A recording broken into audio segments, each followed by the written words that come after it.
Hello there, ladies and gentlemen. It's been quite a fun journey in the last few years. I still remember the time when I first played Steel and Flesh 2.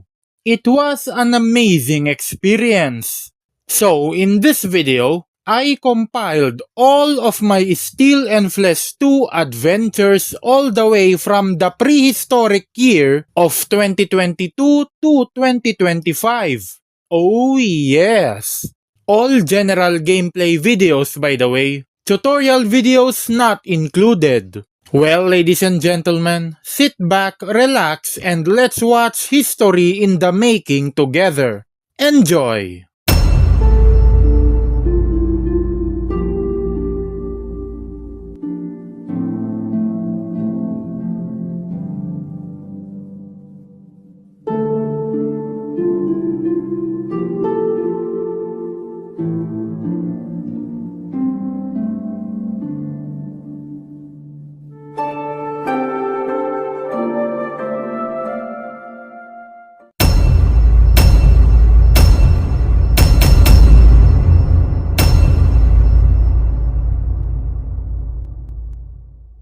Hello there, ladies and gentlemen, welcome to Totally Honest Mobile Game Reviews. And today we are gonna be reviewing the game Steel and Flesh 2.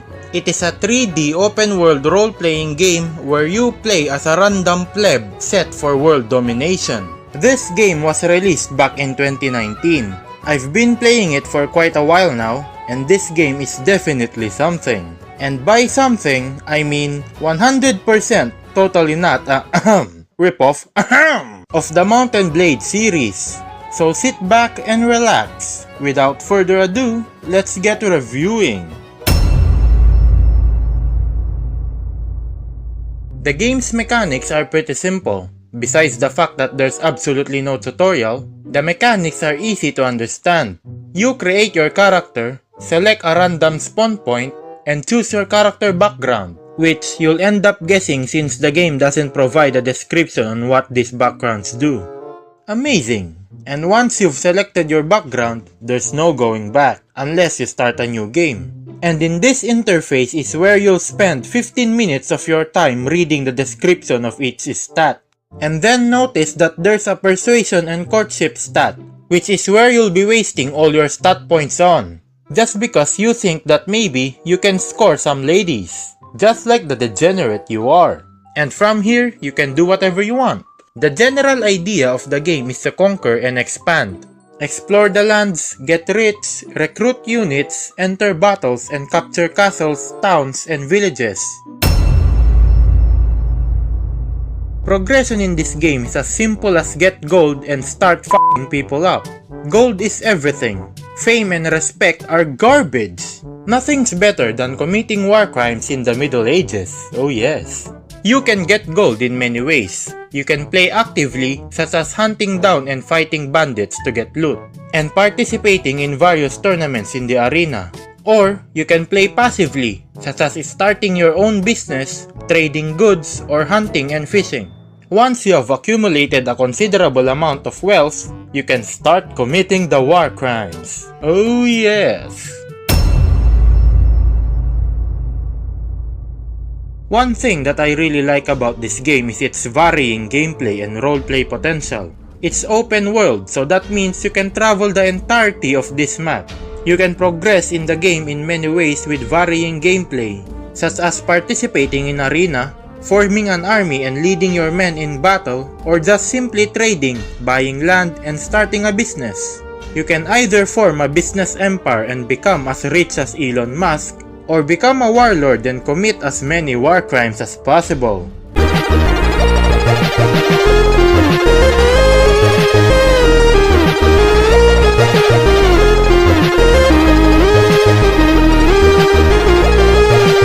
The choice is yours. You can enter and stroll around towns and cities. You can talk and converse with NPCs that say the same things over and over again. You can visit your businesses. You can visit the tavern to gather information and meet special people. The gameplay, ladies and gentlemen, is 100% prime for role-playing purposes. The roleplay potential of this game is just insane. I can tell you that much.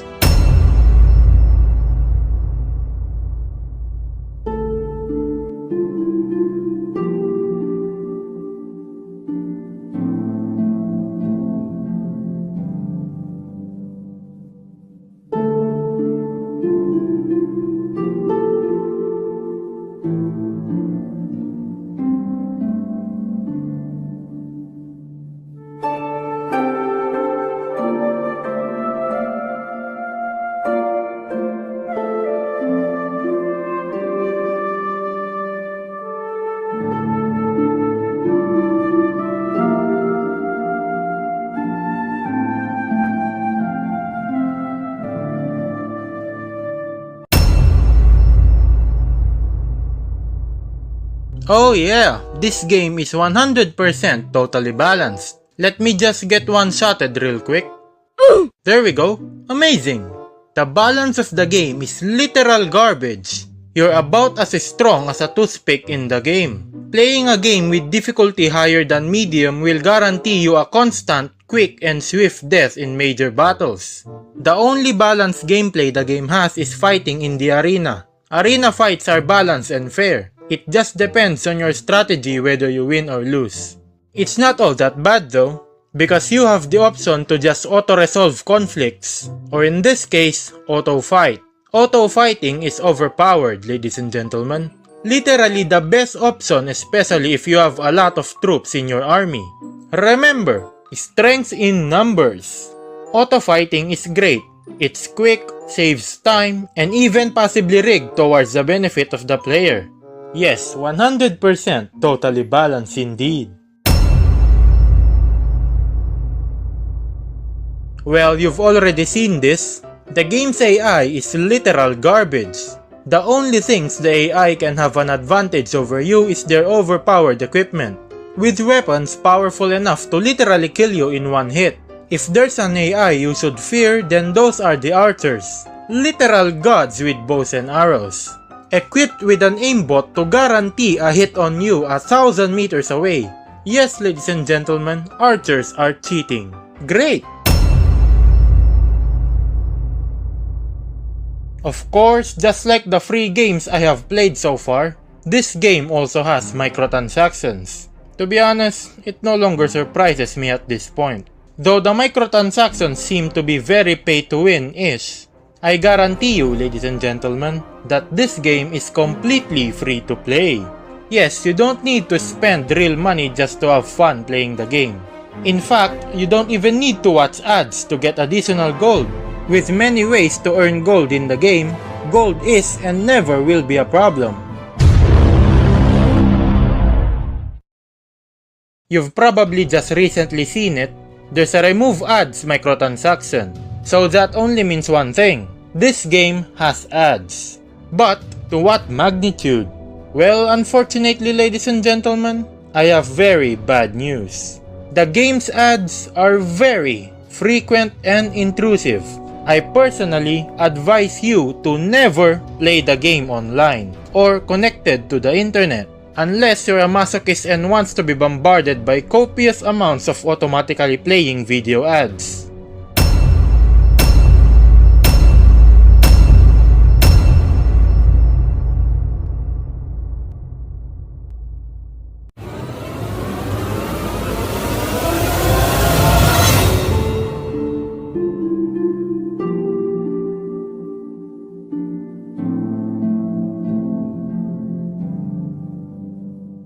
Hello there, ladies and gentlemen, welcome to Steel and Flesh 2. Yes, a game that's 100% absolutely not ripping off the Mount & Blade series. This is the second video that I made of this game. It is a relatively new game to the channel and I would understand if you have absolutely no idea what this game is all about. So ladies and gentlemen, please allow me to get you up to speed. Steel and Flesh 2 is a single-player open-world sandbox RPG that is set in the Middle Ages. Hire troops, create and manage businesses, trade, wage war, and commit several war crimes across a 100% totally historically accurate map of Eurasia. Yes, 100% totally not exactly the same as the Mount & Blade series. That's basically the gist of it. Understood? Good. That's great. Now, what are we gonna do in this video? Well, ladies and gentlemen, you've already read the title. So yes, we are gonna be attempting to become the most powerful warlord to have ever lived in the Middle Ages, with the help of utilizing the ancient forbidden knowledge of game exploits. Oh yes. So without further tomfoolery, let us begin. So for this exploit, ladies and gentlemen, you can do this at any point in the game. It doesn't matter whether you're already well established or you've just started a new game. And to prove that, we will be creating a new game with a lovely new character in a lovely new save slot. Don't mind my other save games, I know that they have legendary gamer names. No need to point that out. Now for the difficulty select. It doesn't really matter what difficulty you choose for this exploit, but for me, I will be choosing the easiest difficulty. The notorious baby mode. What? The legendary pro gamer small chicken playing on baby mode? Preposterous! Well yes, this may seem like a cowardly move from the legendary pro gamer small chicken, but believe me ladies and gentlemen when I say that this game is ridiculously punishing on higher difficulties, to the point that the gameplay becomes really annoying. Hell, even in baby mode, you can easily get one shot from out of nowhere by enemy archers that literally has aimbot. And of course, that's not good. Besides ladies and gentlemen, we are here to have fun and roleplay as a tyrant and a war criminal. So yes, but the main reason I am choosing baby mode is that we get to start the game with 25,000 gold in the bank. 25,000 gold is a lot in this game. You can afford and build your own small business with 25,000 gold. Or hire enough troops that make a small starting army. And that's exactly what we're gonna do. Besides, you can just change the difficulty later on in the game if you want more challenge. And now we get to name our lovely character and the state that our character leads. But first, our character, and his name will be none other than the legendary Sukon D is nuts! Oh yes, ladies and gentlemen, it's the legendary Mr. Snuts in the flesh. Oh, and he will be leading the state of Camelot to infinite fame and glory. I love my naming scheme. Anyway, let's proceed. Now the spawn point. For this exploit, there is no particular place you need to spawn in. You can just choose whatever place you want to spawn in the world. For me, I'll choose the Sultanate of Rum. Because, why wouldn't I? They have rum, it's in their name. Now for our character background. Again, it doesn't matter what background you choose. For Mr. Snuts, however, he will be starting out as a poor man. Yes, just a poor man that doesn't have anything special about him. Oh, little does the world know that this poor man is destined for greatness. Oh yes. Up next is the stat distribution. As you can see up here, we have 6 starting points to distribute.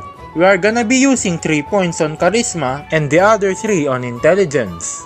Under the Charisma tree, we will be increasing our leadership skill until we run out of points. Increasing our leadership skill will increase our army capacity and will allow us to hire advanced troops, which is just what we need. And for the intelligence tree, we are going to invest everything in surgery. The surgery skill reduces the chances of our soldiers dying in battle. Of course, as much as possible, we don't want our men dying in battle, because that is a huge waste of gold. The lesser the casualties equals the lesser gold wasted. Remember, ladies and gentlemen, in war, men are resources, not sentient beings.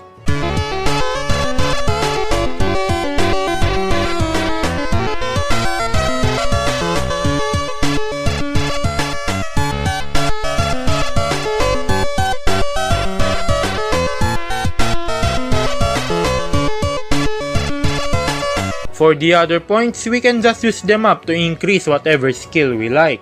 It doesn't really matter and they're not that important. And with our stat points distributed, we are now ready to enter the game. Alright ladies and gentlemen, we are in. And we spawned close to the town Mamur. We are a poor man who conveniently starts with 25,000 gold in the bank. Yes, this is definitely the financial situation of a poor man.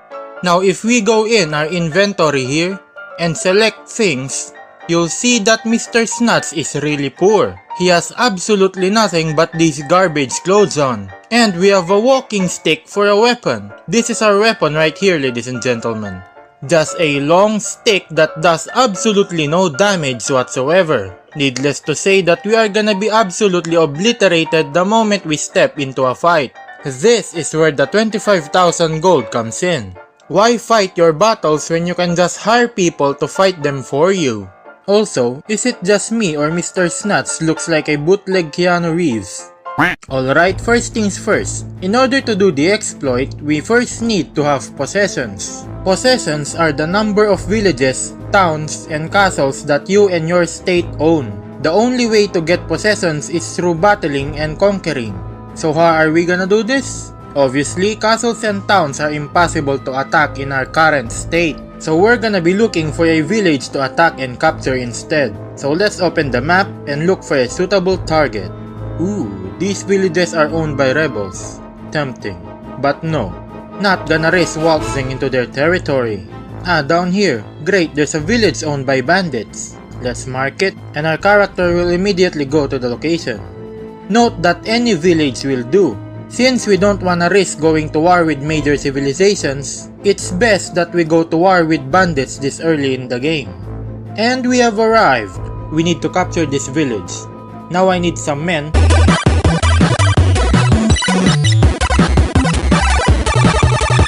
Now I need some men to recruit. Note that you can recruit troops in any castle, provided that you are not at war with the civilization that owns it. So we're just gonna go into one of these castles here and recruit some troops. It doesn't really matter what type of units you recruit. In the end, numbers win the game. Alright, this castle is out. Let's move on to the next one. We need to recruit a lot of troops for a better chance of success. So we will be recruiting troops until we run out of money. Okay, we can't actually recruit elites. That's a shame. Doesn't matter, we can recruit most of the troops and that's more than enough. Alright, ladies and gentlemen, we are now officially poor. And all in all, we have mustered a decent army of 54 troops. That's really good.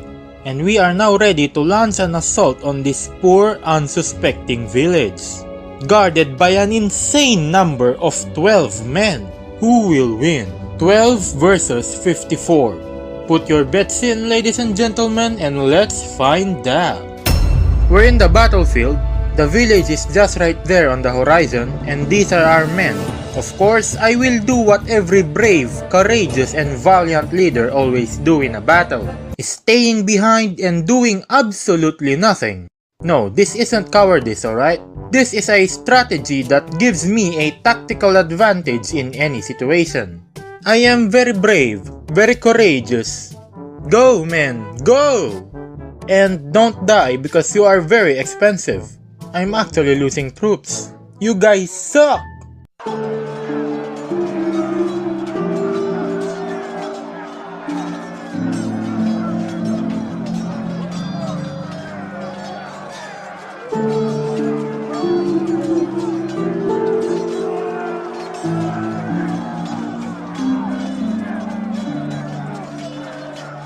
Yes, I am being very helpful by being completely useless.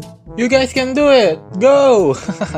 Well, you guys can't really blame me for not doing anything. I have a stick for a weapon, for goodness sake. What's a stick gonna do against heavily armed men? I think all the enemy archers are dead. That's good. That means that I can now go forward. See, who says I'm not helping? I'm here at the front lines with you guys. I'm clearly carrying this entire raid on my shoulders. Okay, you guys do your thing. I'll be on the lookout for enemies, just in case. Oh, you guys destroyed the gate! Go, man! Attack! Oh wait, what am I doing? Yeah, I'll just stay behind. Oh, they're all dead. Yeah! We won! I won! Yes, I definitely single-handedly carried this entire raid. Yup, all by myself. And we got loot. I'll be taking all of it, thank you. Alright, now that we have won the raid, we now officially own the village. And the village now falls under our possession, which automatically makes our character the king of our own state. And you can see that by the gold thing on top of our character. Now we are ready for the next step of the exploit. What we're gonna do is we're going to open the king's menu just down here. And then, we are going to give up the throne. In other words, abdicate. Yes, we are gonna be giving up the crown and stop being king. You might think that this is a bad idea. Well, it is. But in our case, it's not. So we're just gonna abdicate real quick. And you'll notice that the gold thing on top of our character has disappeared. We are no longer king. But ladies and gentlemen, this is where the war crimes begin. Oh yes. So we're just gonna walk back into the village we recently captured and then select the squad menu. The squad menu is basically a list of the defenders of the village. Nothing really special there. However, looking at this interface, you might think to yourself, yeah, everything's normal, everything's fine, wait, what on earth is this? Something's wrong, something's very wrong here. Oh yes, ladies and gentlemen, something is very wrong indeed. Oh yeah. For some unknown reason, we have the option to attack our own village. Yes, you heard that right. We can attack and raid our own village. This is really bad, but at the same time, really damn good. So it's already obvious, we are gonna be attacking our own village. We don't really need to do it manually, we can just auto-fight. It's a lot faster that way. So auto-fight we go. And of course, as expected, we have won easily. And look at that! We even got loot from our own men. We can take 2 captives as well. Yes, ladies and gentlemen, we just took 2 of our own men as prisoners. How is this possible? Oh no. And look at that, new guards have spawned in. So once again, we'll go inside the village, go in the squad menu, then attack our own village again. After the battle is over, do it again, and again, and again. Yes, ladies and gentlemen, this is the exploit in its true glory. It involves directly farming and slaughtering your own men for infinite quantities of wealth, equipment, prisoners, and fame. You can do this indefinitely, and you'll always turn a profit. Gold running low, then sell the loot which you got from your own men. Running low on troops? No problem. You can just forcibly hire your captured prisoners into your own army. It's that simple and easy. And with that, ladies and gentlemen, we have successfully created ourselves an infinite gold generator. Now isn't that wonderful? The painful wails, the dying screams of our own men as they suffer from a never-ending loop of pain and death. That, ladies and gentlemen, is the sound of infinite gold being generated. Oh yeah. Okay, it's been a while now, and as you can see up here, we have gotten ourselves quite the wealth, as well as gained back the 25,000 gold we had at the start of the game. We have grown our army significantly and it is now in the hundreds. And we have also gained so much fame because of it all.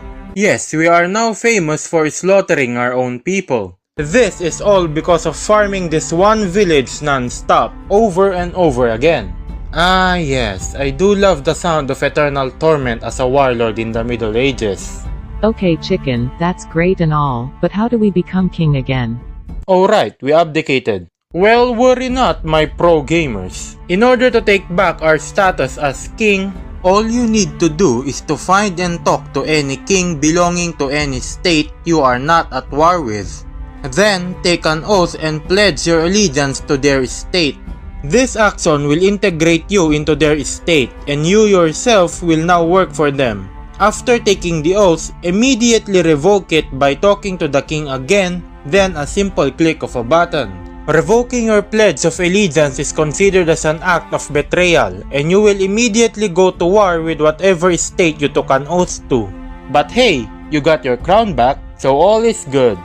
Do note that if you are king, you cannot perform the exploit, reason why we had to abdicate in the first place. So before doing this action and becoming king again, I advise you to abuse the heck out of your village and farm a lot of gold out of your own men. And that's it for today's video. We have successfully made Mr. Snuts become the most famous and the most prestigious warlord in all of the land, by simply making him perform countless atrocities on his own people. Yes, ladies and gentlemen, 100% totally historically accurate indeed. I personally wanna say thank you to you, and to all who supported the development of this channel. We just recently hit 500 subs and I'm happy, very happy. For me, that's a pretty damn good number right there. Once again, I thank you, and see you guys in the next one. Hello there, ladies and gentlemen, welcome back to Mountain Blade Steel and Flesh 2. Today in this video, we're gonna be doing a challenge. Yes, that's right. In this video, we're gonna purposely make the game harder for us by restricting ourselves from doing the best ways to earn a profit in the game. This means no businesses, no hiring troops and going to war, no participation in arenas, no fishing or hunting, and lastly, we're not allowed to buy any land. And to spice it up a notch, we are not allowed to spend skill points whatsoever. So the only way we're gonna be able to make money is from trading. You might think, ladies and gentlemen, that trading is not a bad way to earn money. Well, surprise, surprise! Trading is actually the worst way to earn money in the game. It's really difficult, or should I say, slow, to earn a profit through trading. And yes, we are gonna be subjecting ourselves to this kind of suffering. Will we be able to get rich and enjoy our lives? Or we will go insane and succumb to the harsh punishment of going back and forth from one place to another, trading for all eternity? Well, ladies and gentlemen, let's find out. Alright, as always, we will be creating ourselves a new character. And of course, we will be playing on baby mode. Because, why not? Now, he will be needing a name that perfectly fits for a merchant businessman. So his name will be none other than the magnanimous Tutor D. Kinme. Oh my, ladies and gentlemen, it's the one and only Mr. Kinme. Oh yes! And he will be leading the state of It Doesn't Matter to copious amounts of wealth gained only through trading. Now, the spawn point. As always, it doesn't matter. You can just spawn wherever you want. But for me, it's always the Sultanate of Rum. I don't know why I always choose it, but I just do. Time for our character background. Now, I was wrong when I said that the Ruined Merchant is the best background. If you want the best character background to start the game with, then choose the Ruined Merchant as your background. Yeah, the Ruined Merchant was just one of the best backgrounds, not the best background out of all of them. I apologize for that. It turns out that the best background after all was the friends we made along the way, the blacksmith. I will be telling you guys the reason why later. So for now, let's choose it and proceed. Okay, since this challenge doesn't allow us to spend any skill points whatsoever, let's just skip this part and dive straight into the world of Mountain Blitz, Steel and Flesh 2. Let's begin. Alright, we are in. So first things first, we need to go into a castle or town before doing anything else. Now let's go to the market, go to the sell menu, and sell things. And you will see here that we have a bunch of swords in our inventory. Now this is the reason why we chose Blacksmith as our character background. Blacksmith lets you start the game with a bunch of swords in your inventory as you're seeing now. Swords which you can sell for a lot of money. The blacksmith also starts with a bunch of iron ingots, which of course we will sell for even more money. And there we go, ladies and gentlemen. By selling the swords and iron ingots, we are able to start the game with a huge amount of gold in the bank. Much more gold than what we started with choosing the Ruined Merchant. Okay, our only goal for this video is to earn 500,000 gold in the quickest way possible. Since we're stuck to only trading as our source of profit, this goal is going to be a nightmare to achieve. To give you guys an idea on just how bad trading is, I'm gonna give you guys an example. Alright, here we are. Let's go to a city and buy food to trade. These things are actually priced very good. Look at that, what a deal. Okay, I've bought 10 items. Now we have to sell them to another city. Let's check Konya over here. Alright, market. And no. Oh no, we are all at a negative. This isn't good. If we sell these items now, we won't make a profit. So we have no choice but to go to another city. The city of Izmir. Alright, let's go to the market and look at the prices. Oh no, we are still at a negative. This isn't good. Let's go to another city and hopefully they will have better prices for us. The city of Mamur. Alright, let's take a look at the prices. Oh no, it's negative as well. We are still at a loss. And you guys get the idea. It's really difficult to make a profit by trading. I couldn't even sell my things for goodness sake. This right here is the current state of trading in the game. It's absolute garbage. So, this isn't going to be an easy task. Or is it? Well, ladies and gentlemen, I may have a trick up my sleeve. So what are we gonna do? Well, we are still going to trade, of course. But there's a catch. We won't be trading with food. Instead, we are buying and trading with equipment. Specifically, armor. Here's what we're gonna do. We are going to each and every city that we find. And then, we are going to buy all of the cheapest costumes in that city. Garbage costumes that only cost less than 1,000 gold. Yes, we are gonna go around city to city buying out all these cheap costumes. And we are gonna keep doing it until our inventory is full. Alright, as you can see here, our inventory is filled to the brim with cheap clothing. The next step now is finding a city that sells a lot of expensive armor. When I say expensive armor, I mean a city that sells a lot of armor that costs somewhere around 50,000 gold to 20,000 gold. The more expensive armor there are, the more profit we can make.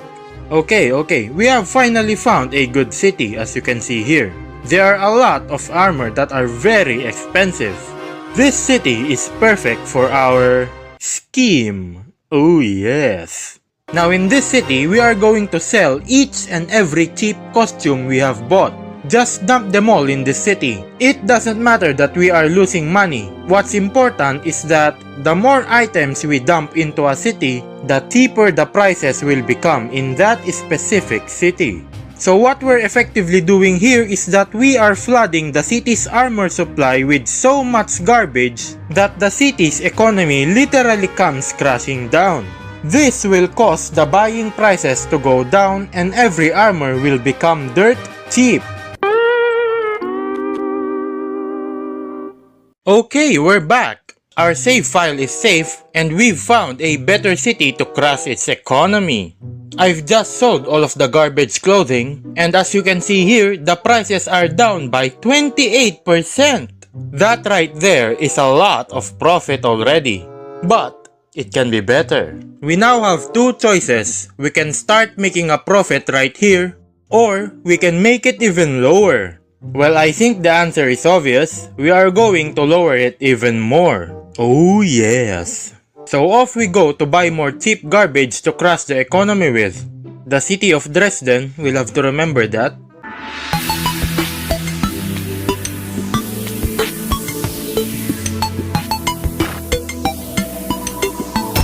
Okay, we're back to the city of Dresden and we're ready to sell even more garbage to the city. Okay, let's just sell these real quick.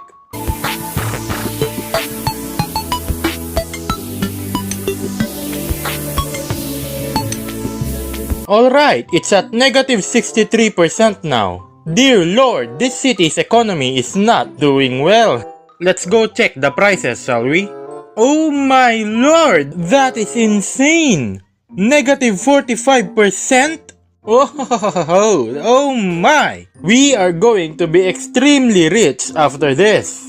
Okay, I think this is fine. I think we're ready. What we're gonna do is basically buy all of the discounted armor here and then sell them to another city.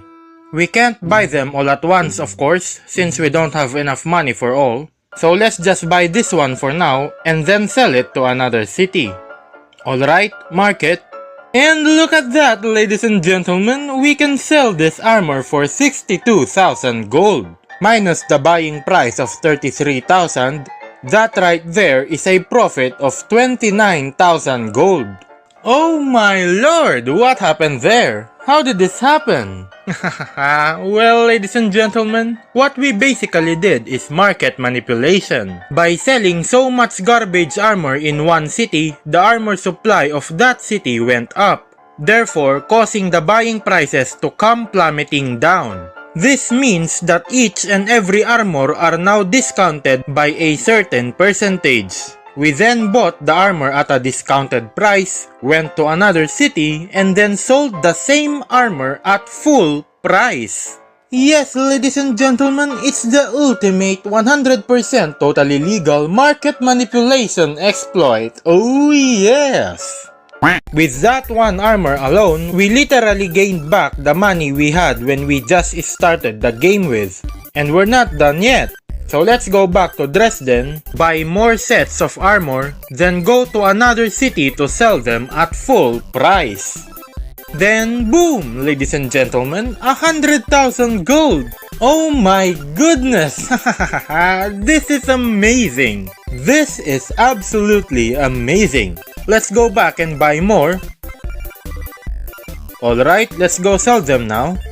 And oh dear lord, 225,000 gold? That is insane! Absolutely insane, ladies and gentlemen. I have no words. I have no words. This should be the last trip. Let's buy the rest of them and then sell them again to another city. Boom! 100,000 gold. Easy peasy ballsy squeezy. Overall, all those armors we sold got us up to 280,000 gold. Yeah, definitely a massive profit. And more than halfway there on our end goal. Very nice. So we'll have to repeat the same process once again to reach our goal of 500,000 gold. Hopefully. This is absolutely more profitable than normal trading. Like, imagine trading like a normal person, bro. Like, bro, trading food, bro. That's like so cringe, bro. Like, ew, literally trading with food. Food, bro. Why don't you like trade with armor, bro? Like a gigachat, bro. And like literally cause economies to crash, bro. Like how a Sigma male does it, bro. I am an absolute retard. Okay, so I've worked and sold 3 full inventory batches of cheap clothing in this city. And the city's economy isn't really doing well, hehehe. I wonder, how did that happen? That's obviously not my fault, right? Anyway, let's go check on the armor prices. And there we go, minus 55%! Wow! Okay, we are rich, ladies and gentlemen. With the money we have, we should be able to buy them all at one go. Okay, now let's go sell them to another city and let's see how much money we'll make. Oh yes. Alright, first city. Let's only sell a few of them because every time we sell, the prices gets lowered. So definitely don't sell them all at once in one city. Okay, we made 294,000 gold with that. That's nice. Now let's go to a different city to sell the rest. Okay, this is it. Can we make it over 500,000 gold in this run? We shall see. Oh, and there it is, ladies and gentlemen. We have completed our task of collecting 500,000 gold by trading only. That's all of the armor sets sold, and wow, we're actually close to 600,000 gold now. That run was a lot more profitable than I thought. So, we have more than 500,000 gold in the bank. What can we do with it? Well, nothing, ladies and gentlemen. We can't do anything with our money. We're not allowed to start a business or hire troops, so yeah. But hey, we have achieved our goal, and that's what really matters. And this marks the end of this video. Hopefully you guys enjoyed watching this very educational video of market manipulation. And hopefully learned something from it. As always, your support is what keeps me going. Thank you for watching and see you guys in the next one. Hello there, ladies and gentlemen, welcome back to Steel and Flesh 2. I know it's been a while, but due to popular demand, we are once again back into the world of Steel and Flesh 2. In the past few videos, we have done quite the work in this game. I have taught you how to become a pro gamer, we successfully broke the game's economy, and most importantly, we have committed countless atrocities by repeatedly farming our own citizens for their loot and gold. So, the question stands, what horrible things are we gonna do next? Well, ladies and gentlemen, of course we are still going to continue committing the war crimes. But this time, we are gonna be speedrunning the game. Oh yes! Specifically, collecting 1 million gold in the fastest time possible. Yes, that's right. We are gonna be speedrunning getting filthy rich in the game. Now, to give you guys a basis on how long it takes to get rich in this game, 1 million gold is usually collected within more or less 1 to 2 hours of playtime. And that is considering you are playing the game normally. Now, you probably know that we are not gonna be playing the game the normal way. No, ladies and gentlemen. Instead, we are gonna be abusing various mechanics that the game has. And trust me, they all involve war crimes. So, ladies and gentlemen, without further ado, let's begin. Alright, so of course, we'll be creating ourselves a new character. As always, we will be speedrunning the game on baby mode, mainly because it gives us a 25,000 gold head start. This time, we will be spawning in Europe, specifically France. Castles in Europe are packed and near each other. This will enable us to quickly jump from castle to castle and easily sell our loot. For our character background, of course, we will be choosing blacksmith. This background will let us start the game with a number of swords and iron ingots in our inventory, which we can then sell later on to gain lots of gold to spend early. Now for our character skills. The only skills we will need for this speedrun is leadership and surgery. Leadership will allow us to command a lot of troops, and surgery will help preserve our troops so they will be able to fight in multiple battles. There we go. With all of our skill points distributed, we are now ready to start the speedrun.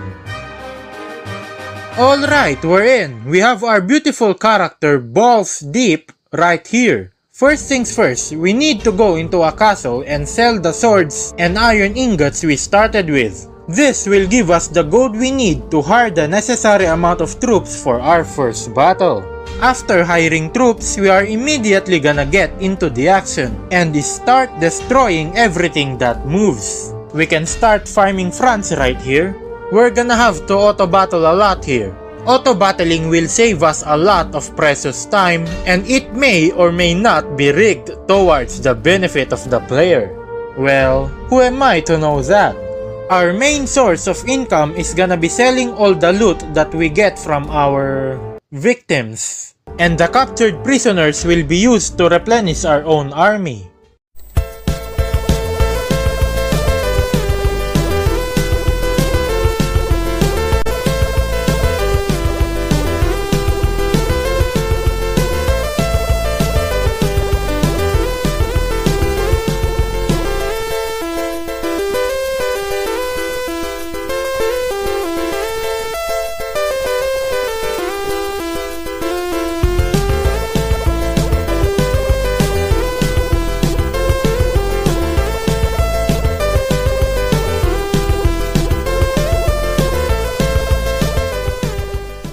Alright, we have leveled up, and this time, we will be increasing our skill bandaging wounds.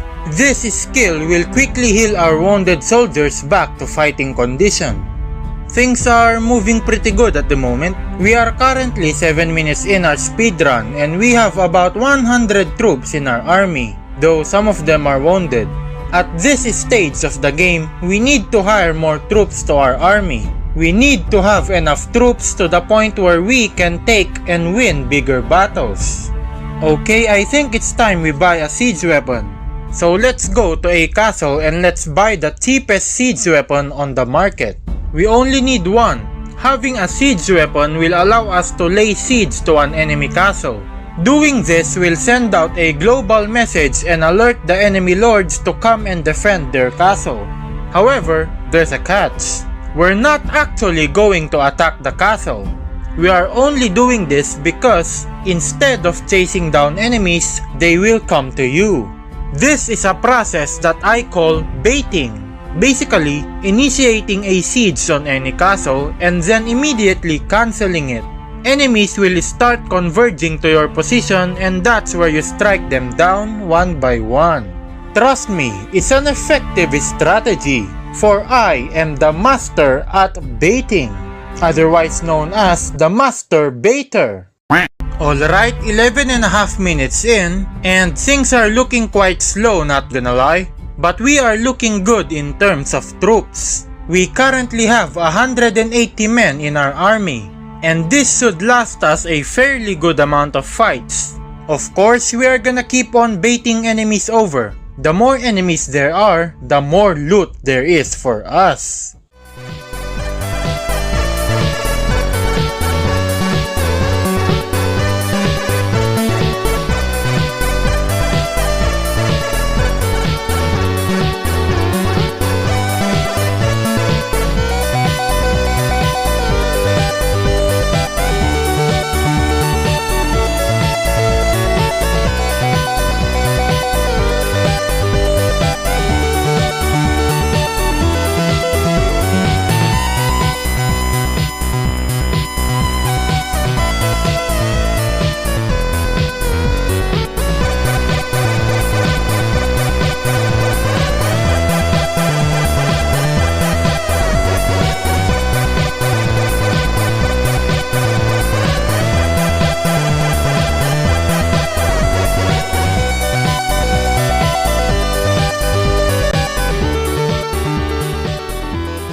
We have leveled up again, and now we are gonna be increasing our scouting skill.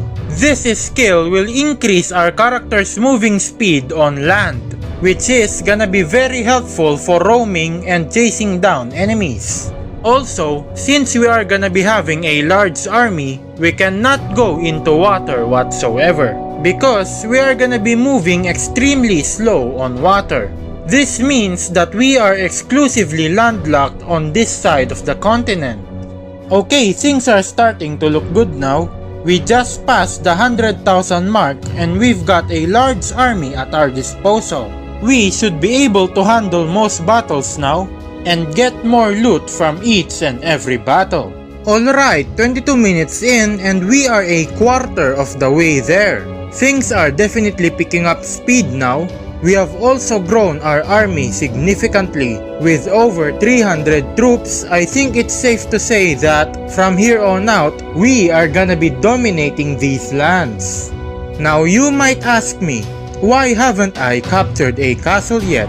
Surely that's not against the rules, is it? No, ladies and gentlemen, we are allowed to capture as many castles as we want. However, it's very difficult to do so since we risk losing a lot of time or worse, lose our entire army. And of course, that's not good. I also wouldn't recommend going around and capturing village after village. Doing that will make other factions see you as an aggressive ruler, and this can cause them to declare war on you. Right now, we are at war with France. If you've been paying attention to the video, we would always go to the Byzantine Empire to sell loot and hire new troops. So as much as possible, we wouldn't wanna risk a war with the Byzantines. Well, not yet at least. Maybe later. Alright, ladies and gentlemen, we are currently 32 minutes in. I have finally made peace with France, and I have declared war with the Byzantine Empire. Declaring war with the Byzantines turned out to be a very good decision, as we are now halfway there towards our goal of 1 million gold. Yes, ladies and gentlemen, who knew that the Byzantines were more profitable to farm? As much as I wanna keep on destroying the French, I just have to stop because of how poor they are. Oh, look at them, they're all flocking together. And I'm full, I can't take any more loot. Why didn't I go to war with the Byzantines sooner? We could have saved a lot of precious time. Whatever. Let's just get this over with. This video is getting very long, and I'm running out of things to say. Alright, we're almost there, ladies and gentlemen. 800,000 gold. Let's go. Just a few more battles and... Oh god damn. Why? I totally forgot the soldier salaries. Of course, we are back down to 700,000 gold. That's very unfortunate. We can easily recover from this, but the time wasted, we can never get that back. And no, I'm not gonna restart the speedrun. I've wasted enough time already. Okay, we made our money back to 800,000 gold. That's great. Just a few more fights, ladies and gentlemen. Hopefully we can do this before we pass the 40-minute mark. Oh, look at that! Easy loot, easy money. Oh, come on, just a little more. I want to finish this in under 40 minutes. Time is ticking. I'm getting desperate here. Oh, the captives! We can sell the captives! Come on, this is it! Whoa! Yeah, baby! That's what I've been waiting for! That's what it's all about! Whoa! Wow, ladies and gentlemen, look at that! I may have messed up in trying to stop the timer earlier, but here's the real time. And that's it, ladies and gentlemen. In just under 40 minutes, we have successfully earned a grand total of 1 million gold. Now that is a very impressive time if I do say so myself. Balls Deep has successfully become a millionaire in just under 40 minutes of existing in the world of Steel and Flesh 2. Oh, what an adventure! What an adventure indeed! And this marks the end of this video. I hope that you all enjoyed it because I certainly did. I thank you for watching and see you guys in the next one. Hello there, ladies and gentlemen, welcome back to Steel and Flesh 2. Today we're gonna do something different. Something that no mere mortal has ever dared to do before. Today, ladies and gentlemen, we are gonna try to go above and beyond the Steel and Flesh 2. Who knows what might we accomplish? Our eyes are set unto the unimaginable. Our goals are far beyond human comprehension. Will we be able to achieve it? Well then, let's find out. Now, if you're a new viewer, you might not even know what Steel and Flesh 2 is all about. Well then, let me take you to a short adventure into the world of Steel and Flesh 2. Steel and Flesh 2 is a game that gives you authentic gameplay experience of Mountain Blade Warband, which is 100% totally not a ripoff. A game where you play as a poor man wandering aimlessly in the open world of 100% totally historically accurate map of 13th century Eurasia. Start businesses, hire troops, conquer towns and villages, and dominate the entire Eurasian continent. You can even commit several war crimes along the way, why not? Plunge the entire continent into an all-out war and then sit back, relax, and watch as the world slowly burns around you. Well, that's pretty much what the whole game is about. So without further ado, let's dive into the beautiful world of Steel and Flesh 2. Which won't be beautiful much longer once we're done with it. But first, we'll be creating ourselves a new character. Of course, he will need a legendary name. And I know exactly what to name him. So ladies and gentlemen, I present to you the one and only Hansof D is Nuts! Oh yes, ladies and gentlemen, it's the long-lost brother of Zukon D is Nuts! Hansof D is Nuts, ladies and gentlemen, absolutely beautiful, just marvelous. And he will be leading the state of Touchamables to fame and glory. Oh yes, perfect, just perfect. We will be spawning in the Sultanate of Rum because of course they have rum. And Mr. Snuts will start as a lowly blacksmith. Now that we have everything settled, it's time that we enter the world of Steel and Flesh 2. And we are in, ladies and gentlemen. Here's our beautiful character, Hansof D is Nuts, right here. Now before anything else, we first need to go to a castle. The blacksmith background lets us start the game with a bunch of swords and iron ingots in our inventory, which we will sell for extra starting money. There we go, we just started the game and we're already rich. Now what are we gonna do with this money? Well, we're gonna be starting ourselves a business, ladies and gentlemen. Yes, we're gonna use the money to make more money. In order to start a business, we need to go to a castle. Go to the town menu and then select Create Production. In this menu, we will be able to rent an empty slot or building to start our business on. You can start a chicken coop, a pigsty, or a barn.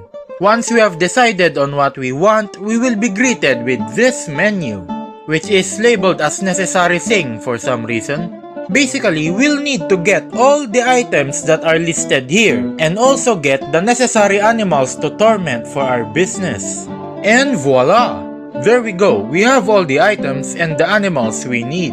All that's left is to hire the necessary workers and then run the business. There we go, ladies and gentlemen, we now have a fully functioning barn. As long as we have some buffer money in the bank, our business will earn us a steady amount of income every in-game week. So we pretty much don't have to do anything now that we have a business. We can just sit around and do nothing for a whole week. And then boom, profit. Now there isn't really a necessary limit to how many businesses you can have. And you can literally set up a business on any castle that you see here. You can have at most 5 businesses per castle. We currently have 1 at the moment, but why stop here when we can have more? There we go, now we have 5 barns in this castle. We also have 5 barns in this castle. And another 5 here, and another 5 here. Well, ladies and gentlemen, I think you know where this is going.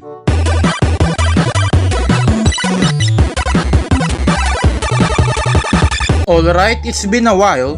All I've been doing is setting up businesses in pretty much everywhere. I have set up several businesses in this general area of the map. In total, I have set up 100 barns across 20 different castles in this area. In addition, I have also bought a lot of land, like a lot of land. 100 lands to be exact, in the same 20 castles. Yes, ladies and gentlemen, we now own 100 barns and 100 lands. I have successfully single-handedly built an entire business mega corporation within the span of a lot of hours. We have so much businesses that we are currently producing over 1,000 products each passing day. Look at that! Absolutely worth it. I love how the screen on the right is just an endless line of notifications whenever our warehouses get full. Oh, I love it. Capitalism, ladies and gentlemen. Okay, we just received our business report for this week, and you can see here, this is us paying rent. And then here are the salaries of our workers. And now this is our profits. Here's one from Konya. Here's another from Erzurum. And then here's from Sivas. And then another from Mamur. And more. A lot more. A lot more. And it just keeps going and going. Dear Lord, it just doesn't stop. Okay, we've finally reached the bottom. And look at that. 3 million gold. Oh yes, we are currently earning 3 million gold, ladies and gentlemen. Imagine that, 3 million gold per week. With that much gold, we have single-handedly caused an economic depression all throughout the entire continent. We are literally as rich as Mansa Musa at this point, maybe even richer. Speaking of Mansa Musa, why don't we try to hoard as much gold as we can to the point where wealth and riches no longer has any meaning to us? But unlike Mansa Musa, who gave away all his gold, we will be keeping all the gold for ourselves. Oh yes! We are already earning more than 3 million gold per in-game week, so this shouldn't take a lot of time.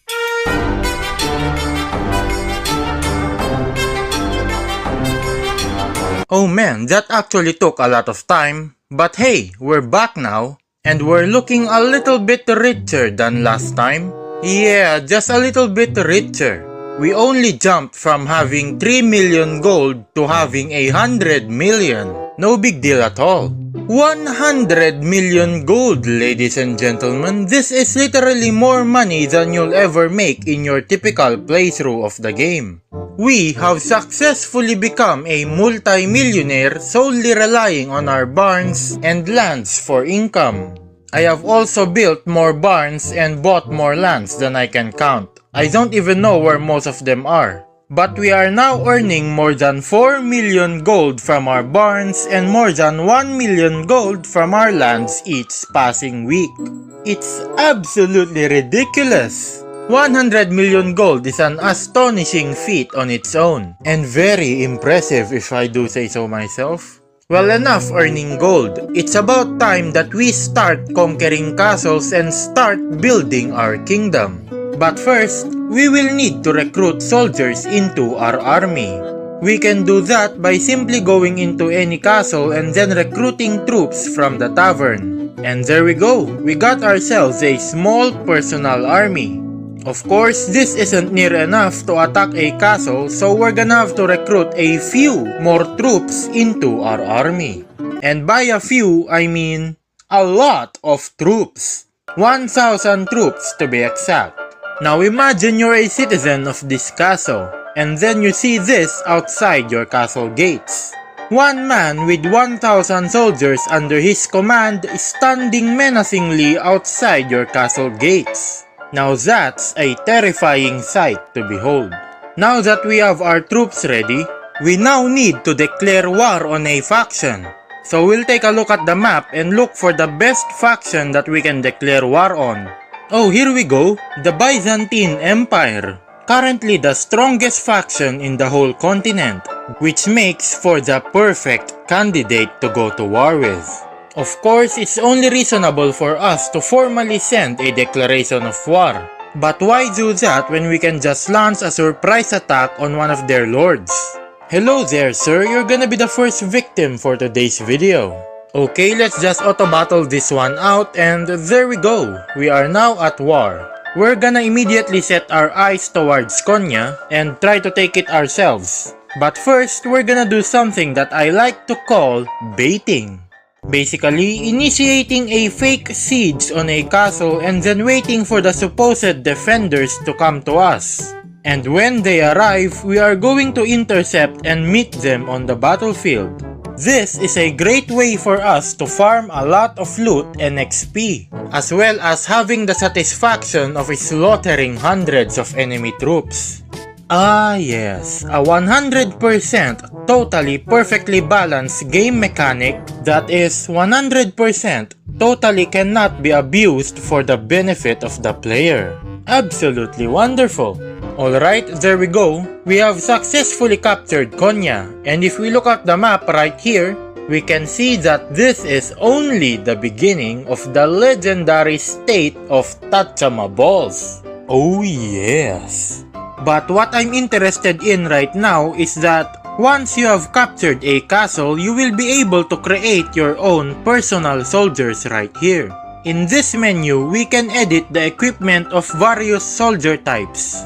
For example, let's edit the archer over here. Of course, we would want to give him a helmet, a chest plate, and some boots. And since he's an archer, we need to give him a bow as his weapon. And there we go, we now have a generic archer in our hands. But this isn't the fun part. This is, in fact, very boring. So instead, we're gonna do this. Let's say I want to edit this swordsman. Naturally, he will need a set of armor and a weapon. Now, the developer of the game probably expects you to get him a sword since, of course, he's a swordsman. It only makes sense that he should use a sword, right? Well, ladies and gentlemen, the game doesn't actually stop you from making them use anything other than their intended weapon. So instead of a sword, we're gonna give him a bow. We can even give him a horse to ride on, why not? And there you have it, ladies and gentlemen, the perfect swordsman. Yes, this is 100% clearly a swordsman, can't you tell? Absolute genius of the developer for giving us total freedom in editing the equipment of our personal troops. Yep, 100% totally intended by the developer. Amazing! Well, why should we stop here?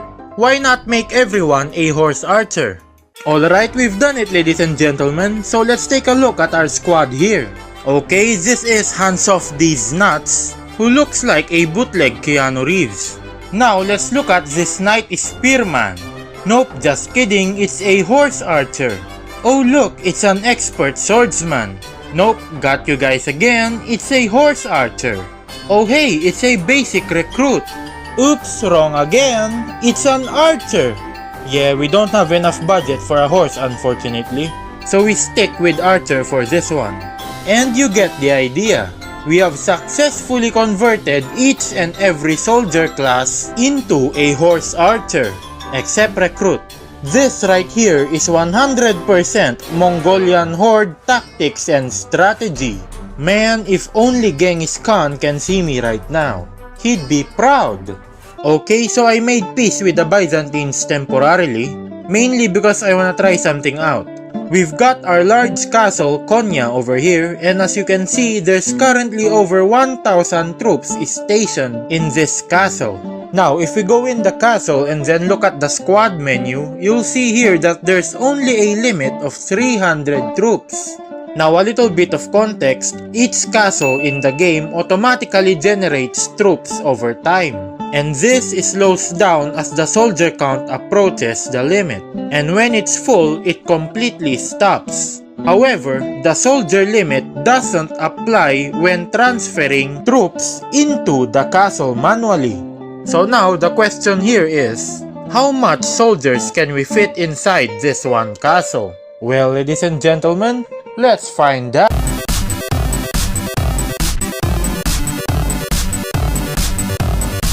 Okay, I've been at this for a while now, several hours actually. This game has been running for over 1 in-game year since we started, and we're currently nearing 2 years now. And in the process, we have earned another 100 million gold. We are now up to 200 million. Now let me zoom out for you. Do you notice anything different? Is there anything out of place? Maybe that water over there, it's looking kinda suspiciously wet. Or maybe this grass over here, looking kinda low resolution, don't you think? Oh, Konya? You think something's wrong with Konya? Well, it might have been the fact that there's currently 40,000 troops in the castle. Yes, ladies and gentlemen, 40,000 troops were able to fit inside this one castle. Apparently, you can fit an infinite number of troops inside a castle and the game won't even care about it. The game will be like, yeah, this is absolutely normal. Nothing wrong with 40,000 people jam-packed inside a castle. This is perfectly fine. Now I could go even higher and put more troops inside, but the game wasn't having any of it. If we go inside and then check out the squad menu, everything starts lagging. Scrolling down causes lag, the animations are lagging, and spinning the character model around causes even more lag. The worst part is that every time I leave the castle, the game freezes for a few seconds, which is amazing. Just goes to show how much damage we cause to the game just by simply having 40,000 troops in one castle.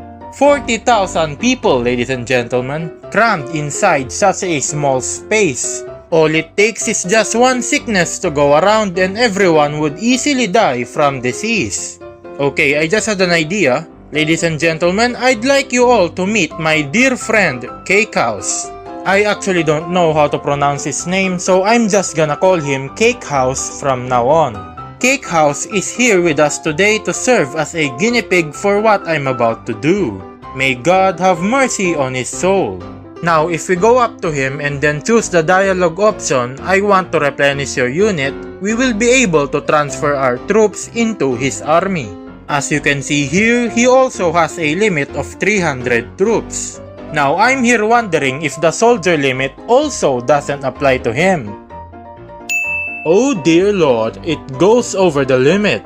Oh no, you poor thing. I wonder what will happen if I give more to him. Oh. Okay, I guess there's a limit after all. So the soldier limit applies to him and at the same time doesn't apply to him. Huh, Okay, so I went ahead and hired ourselves an advisor over here. And he's currently unhappy because we only have one castle. Really? What about the 40,000 troops I have in there? And the hundreds of businesses I made and the hundreds of lands I bought? Those doesn't impress you one bit? Well, okay, you asked for it. We actually need to capture a few more castles to make our advisor happy. So let's do that real quick.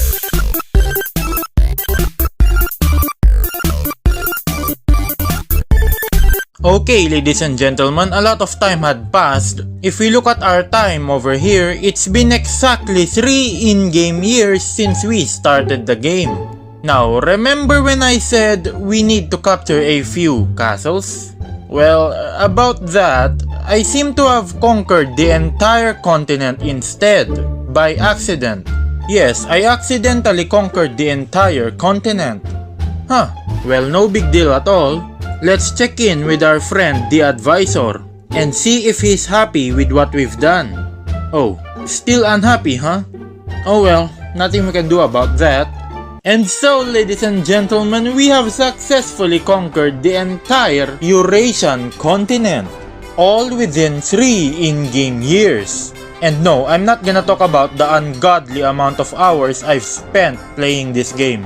I didn't capture all of the villages, but hey, come on, you're just nitpicking now? Well, I think that's it. We have done a lot of work in this game. I think it's safe to say that we really did go above and beyond Steel and Flesh 2. And what a great way to end the video. All of us here gathered together in this one spot, even though there's a lot of space, like everywhere. Well then, I thank you all for watching and see you guys in the next one. Hello there guys and gals, welcome back to Steel and Flesh 2! Wow, it's been a while, hasn't it? And finally, the long-awaited Steel and Flesh 2 update has arrived. After 84 years of rotting away in my mother's basement, the fabled update of version 1.6. Okay, so that's why it took a long time. I like this new background. No longer the Vagrant camp. That was, Anyway, let's jump right in and see for ourselves the new Steel and Flesh 2. Alright, ladies and gentlemen, I want you all to meet the wonderful Ishma Singh Yurnats. He is a very handsome person, as obvious from his beautiful face. And today, we are gonna be playing the game normally. Yes, we're here to check out the new update. Tomfoolery can come later. First things first, let's secure a small but steady flow of income by starting our first business.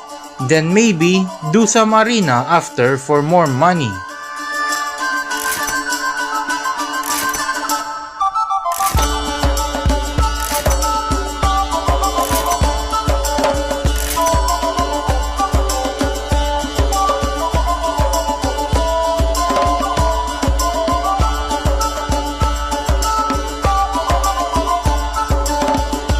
And there we go, barn has been successfully set up in Konya. Konya suck on these nuts. We are running low on funds at the moment. I don't think this is enough to support our barn. I may have spent a little more money than what I should have, but no matter, because arena is here. Judging from the preview on the side here, I don't think anything has changed in the arena. No matter, we are going in because we needed the money.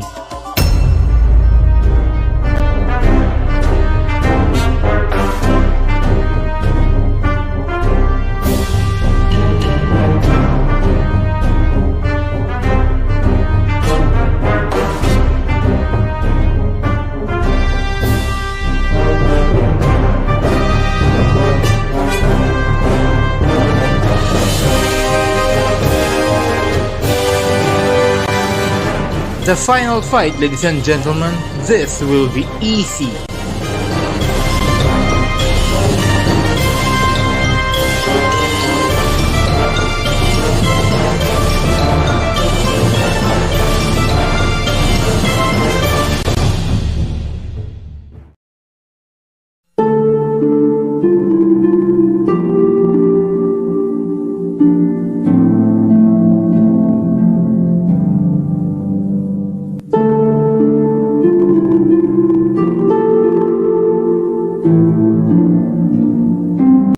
Easy clap! Easy clap! What a great fight! Very intense indeed. Glad to know that the AI never changed. Alright, time to repeat this for a bunch of times until we get rich enough to hire our first army. Wait, you know what? Let's have a stroll around the city for once. The patch notes mentioned changes to the cities, so it's worth checking it out. And maybe we might be able to hire some soldiers walking in the streets. Whoa! Damn! Damn! Damn! Damn! Damn! I'm liking what I'm seeing, boys. Look at this. There's elevation and everything. This doesn't even compare to the city in version 1.5. The amount of detail went into the buildings and walls is significantly better. It would be very impressive if this same city map is used in sieges. This is amazing. Alright, let's see if we can talk soldiers into joining our petty warband. Hello there, kind sir. Would you spare a little bit of your time and talk about our Lord and Savior Jesus Christ? No? Okay. Wait a minute. The people here are Muslims. Oh my god! Well, that's one way to get beheaded in the Middle Ages. Wow. We have weather, ladies and gentlemen. This is beautiful. Oh, we also have wind effects, ladies and gentlemen. Why does it move like that though? That is freaky. Yeah, nah. This is where the archers will be during sieges. Pretty cool. This city map is impressively huge.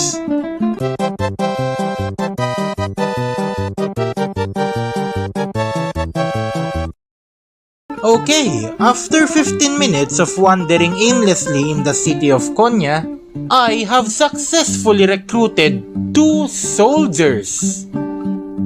What a terrible waste of my time. Let's never do that again.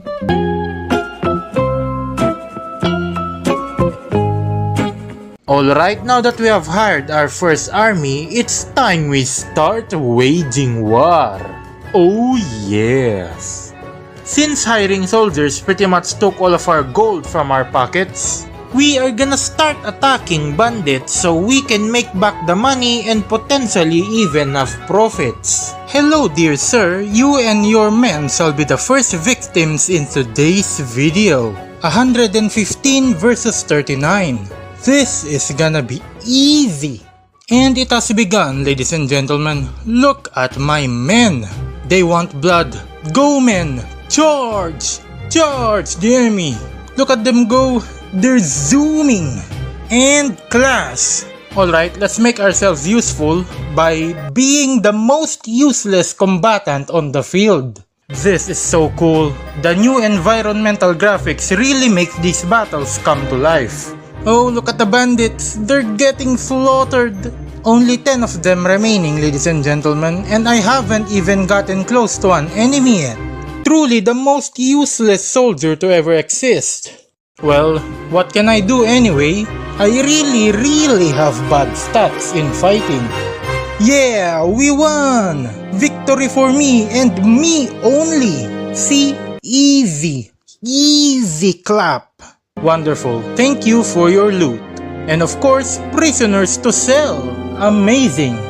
Alright, we won our first battle, ladies and gentlemen, and the snowball will only get bigger and roll faster from here.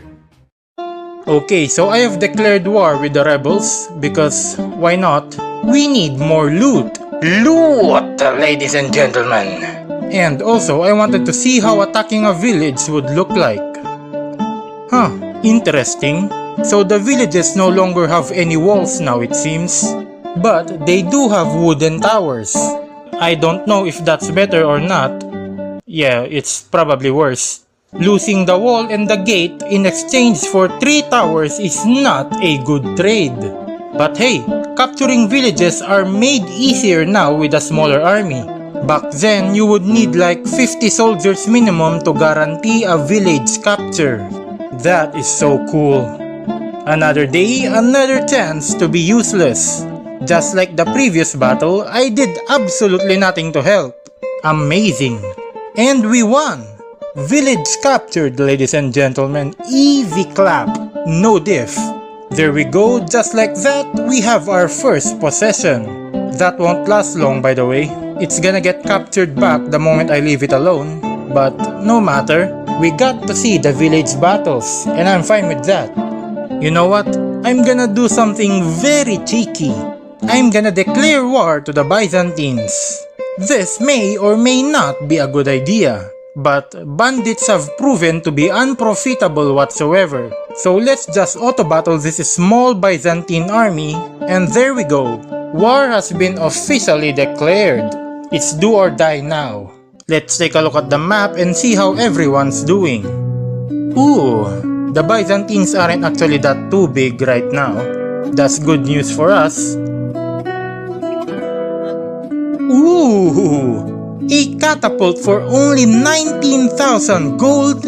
That's a steal! Oh yes, ladies and gentlemen. With a siege weapon in our possession, we can now conduct high levels of trolling. We are gonna be doing something that I call baiting.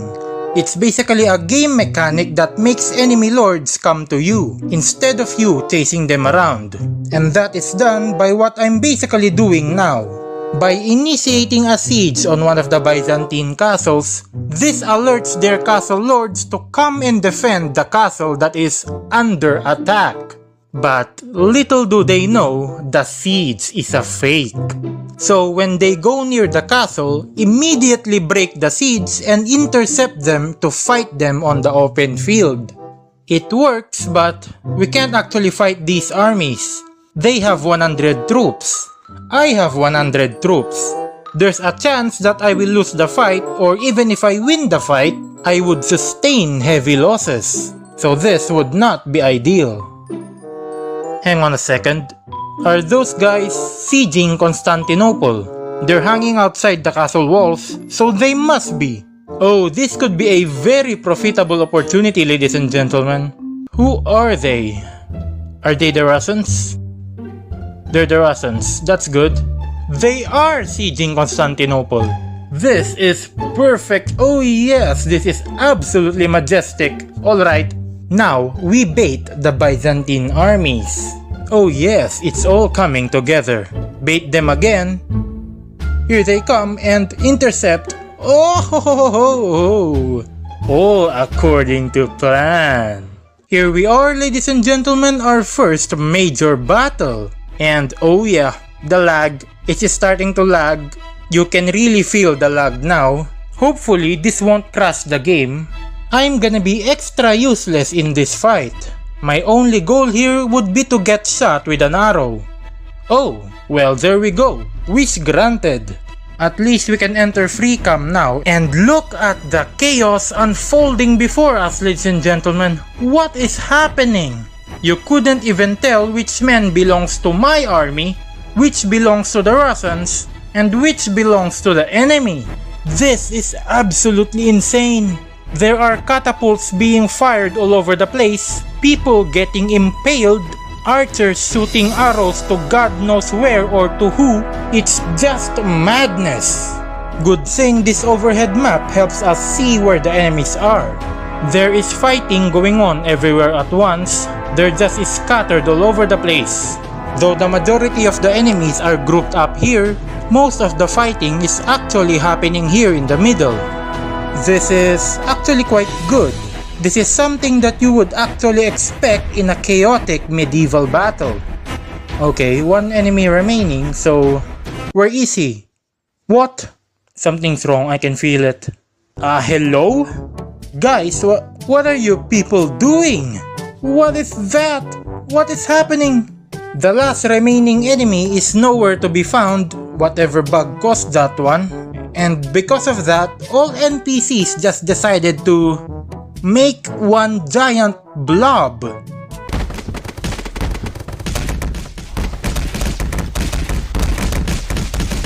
This, ladies and gentlemen, is peak gameplay.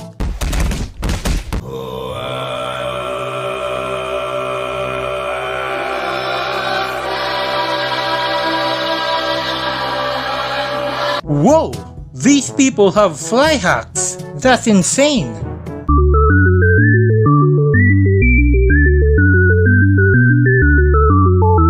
So, what now?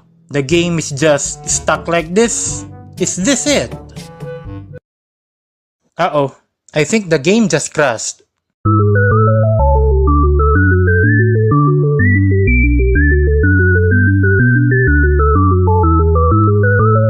Okay, we're back, ladies and gentlemen.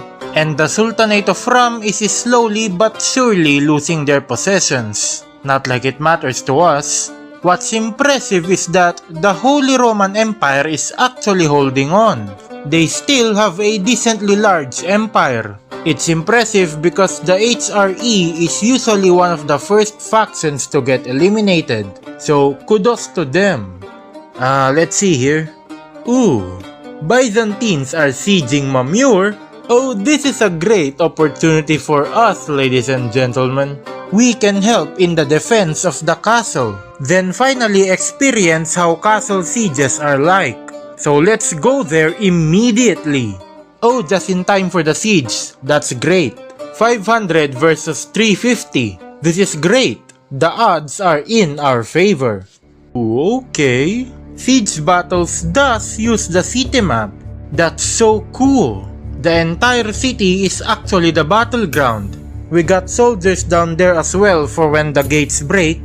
Cool. This is awesome. How are the enemies looking? It appears they only have catapults and a battering ram.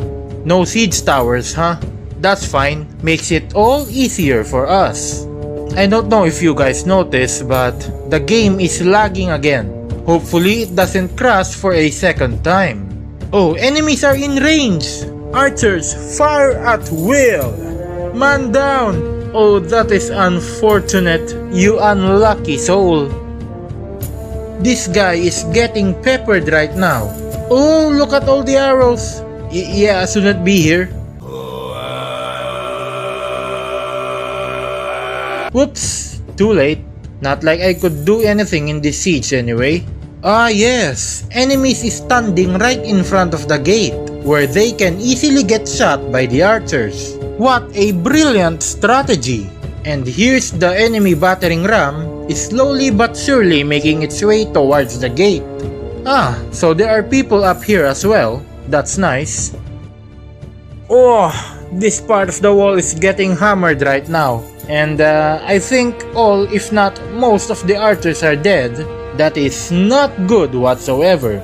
And the battering ram just reached the gates. Only a matter of time until it falls down.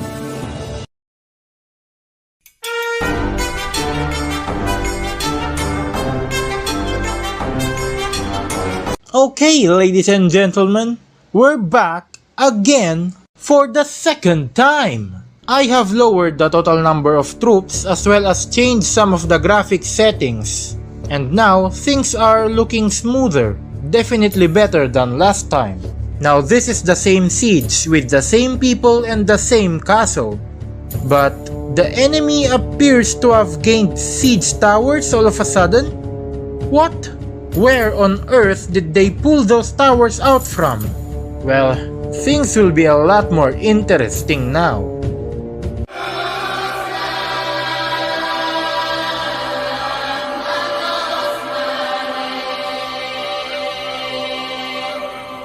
Wah! I'm dead!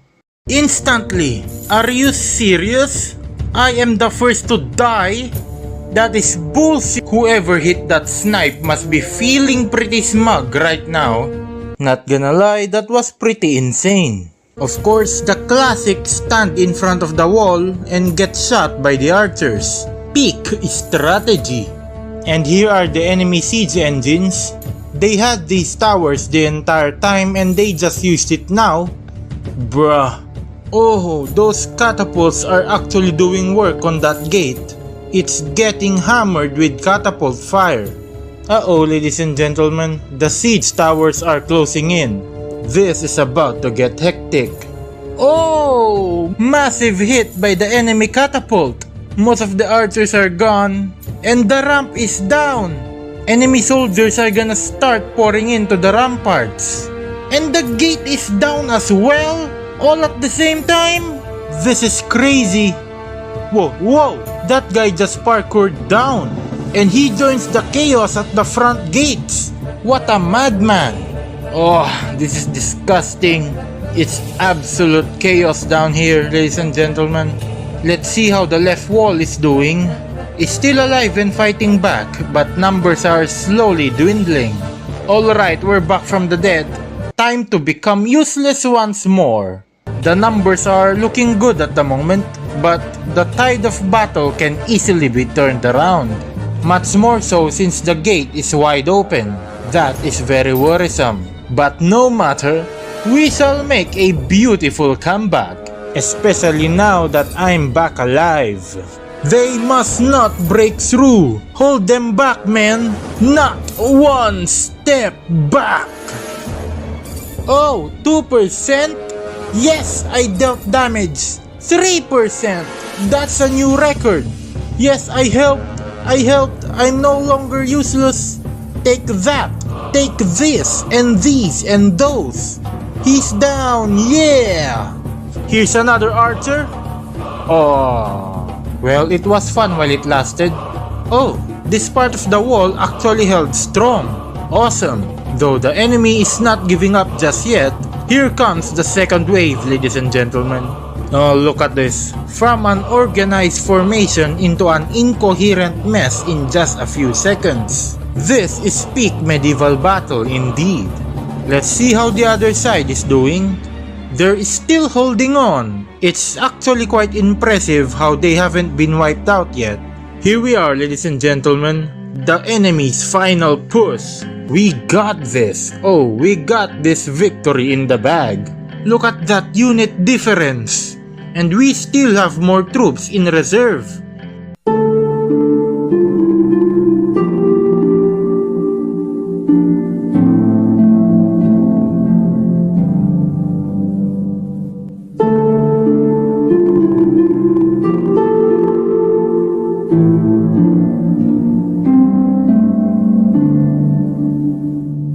Alive once again. Alright, here we go, boys. Time to become useless for a third time. Look at the enemy numbers. What on earth? They're dropping like flies. What just happened?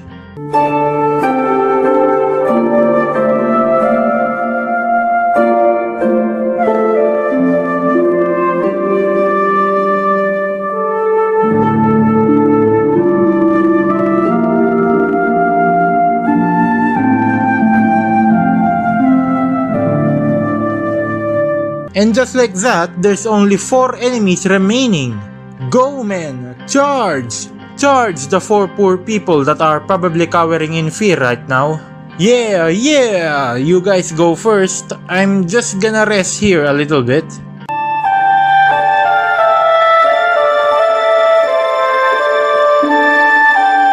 Only 1 enemy remaining. Oh, please don't tell me it bugged out. Come on, you can't bug out now.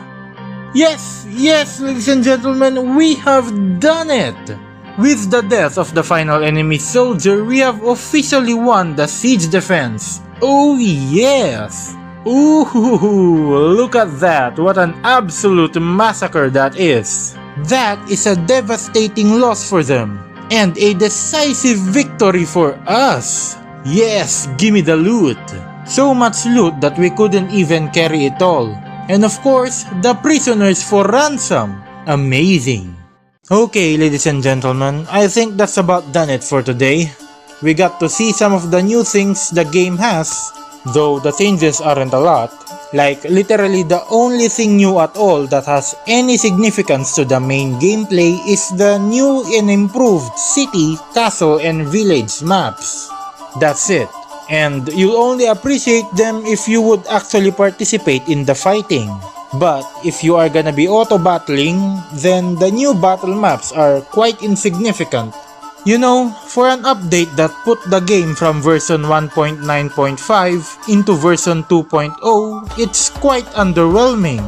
I expected there to be more, but overall this is a good start. Hopefully more changes will come in the future. And hopefully, it won't take another 84 years to do it.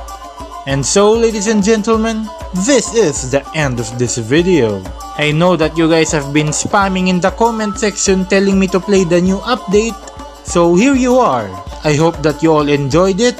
Thank you for watching and see you guys in the next one. Hello, ladies and gentlemen, welcome back to another Steel and Flesh 2 video. And today we are gonna do something different. Alright, we are gonna do something that has never ever been done before. You already read the title of this video, you already saw the thumbnail, so that's right, ladies and gentlemen. We are gonna be attempting to become the king of the bandits. Oh yes. So sit back, relax, grab something to put in your mouth. I meant to eat. Grab something to eat and enjoy the video. Okay, ladies and gentlemen, we are in. And I want you all to meet Bandit King. And we are gonna be helping him achieve his one and only dream. The dream of becoming the Bandit King. We are playing on baby mode difficulty. Simply because I could not be bothered babysitting the needs of my army. As for our profession, I chose to start with the blacksmith. Because, you know, blacksmith gives us a bunch of swords which we can sell for more starting money. And also gives us a bunch of iron ingots which we can also sell for even more money. And just like that, we now have over 69,000 gold in the bank. As for our character skills, I have increased leadership, surgery, and bandaging wounds into a decent and balanced amount. Alright, so as always, the first thing that we always do in any Steel and Flesh 2 game, let's set up our first business. Wait, you know what? Screw businesses, man. We are going straight for it. Setting up a business will just slow us down. With our 69,000 gold, we are going straight into hiring our first army.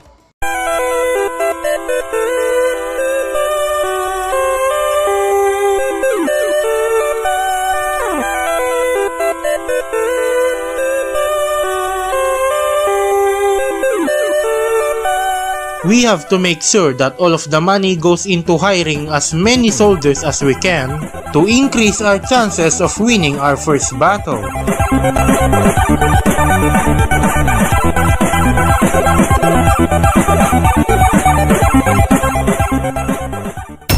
Okay, so 69,000 gold managed to get us more than 120 troops. That is actually more than what I had initially hoped for. This is great. Now that I think about it, immediately recruiting troops right from starting the game off is a viable strategy. No longer do we default into setting up a business in the beginning. The only downside is that you shouldn't lose your first battle. Because if you do, then you lose your entire army and you'll have no more money to show for it. But I doubt that will be the case for us. So we are ready to declare war. We just need to find a target to go to war against. We can't declare war against the bandits, of course, since we plan on joining them. Not now though, we will join the bandits later. Alright, ladies and gentlemen, I have made our way here to the very edge of Ram territory, and we will be declaring war with the Sultanate. Oh hello there, it's your lucky day. You guys have been specifically chosen to receive the highest honors of being the first victims on today's video. Yeah! Very nice, right? Oh yes, nothing like war crimes this early in the morning. And there we go, war officially declared. Okay, so we can now start going around and farming their armies for loot, gold, and prisoners. Now, you might be wondering, when are we going to join the bandits? Well, ladies and gentlemen, first, we have to prepare. We need to have 1,000 troops in our army. If we join the bandits now, then we will automatically go to war against every faction in the world. If that happens, then we cannot go inside castles to hire more troops. We also need to level up and increase our skills, specifically maxing out leadership, surgery, bandaging wounds, scouting, and most importantly, engineering. We must do all of these first before we join the bandits.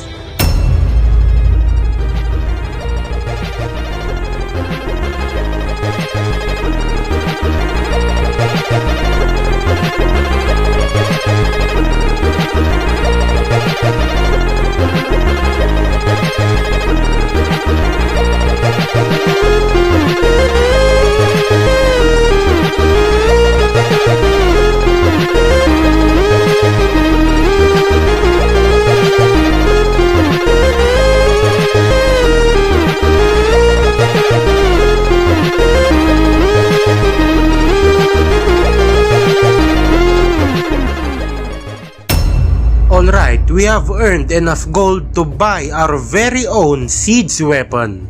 And with this catapult, we are now ready to commence the baiting. Oh yes!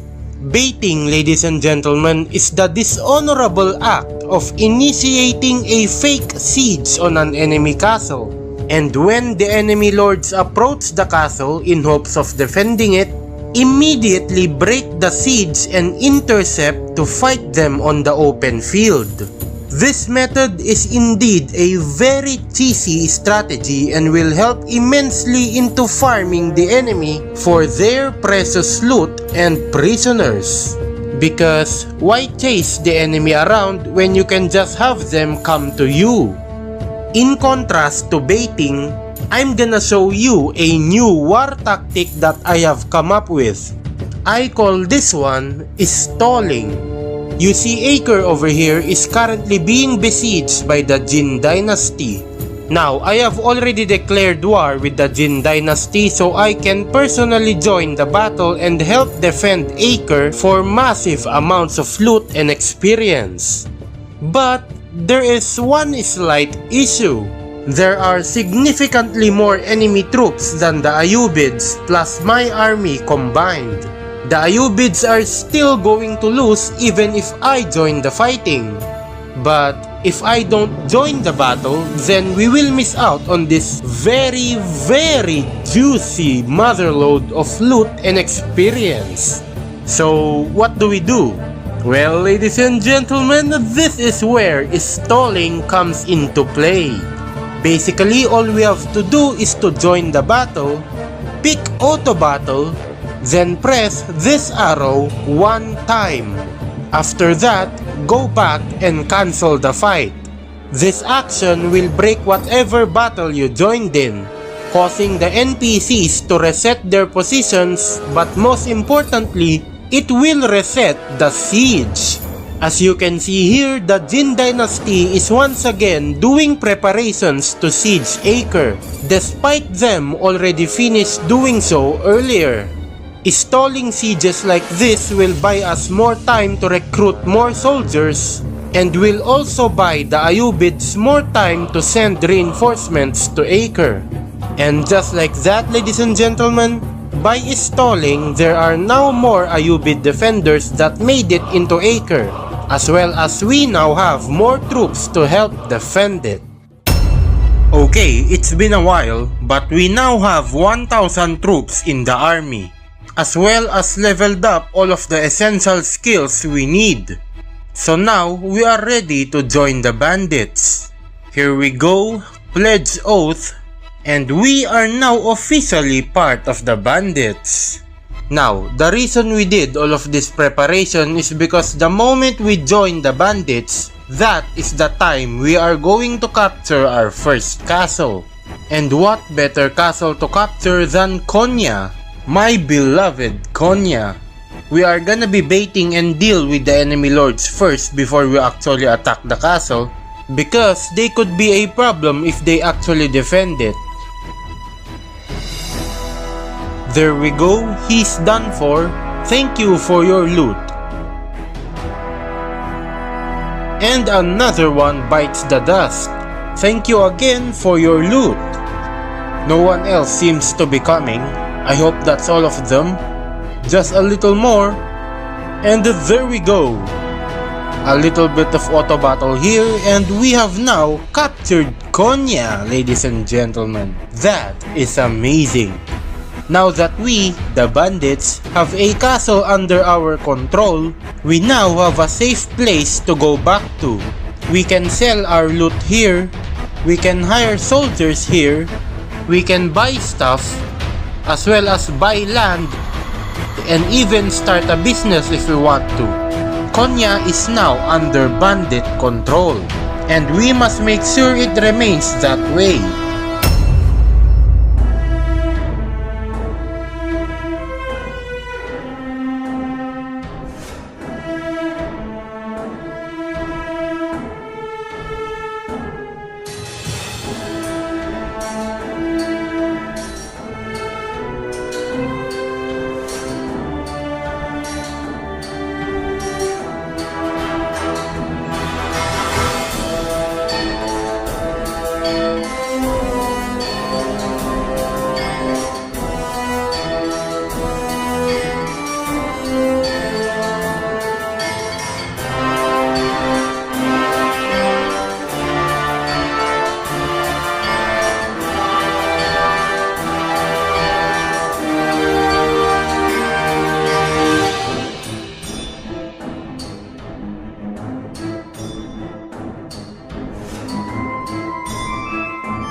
Welcome back, ladies and gentlemen. I have successfully captured most of the Sultanate's possessions.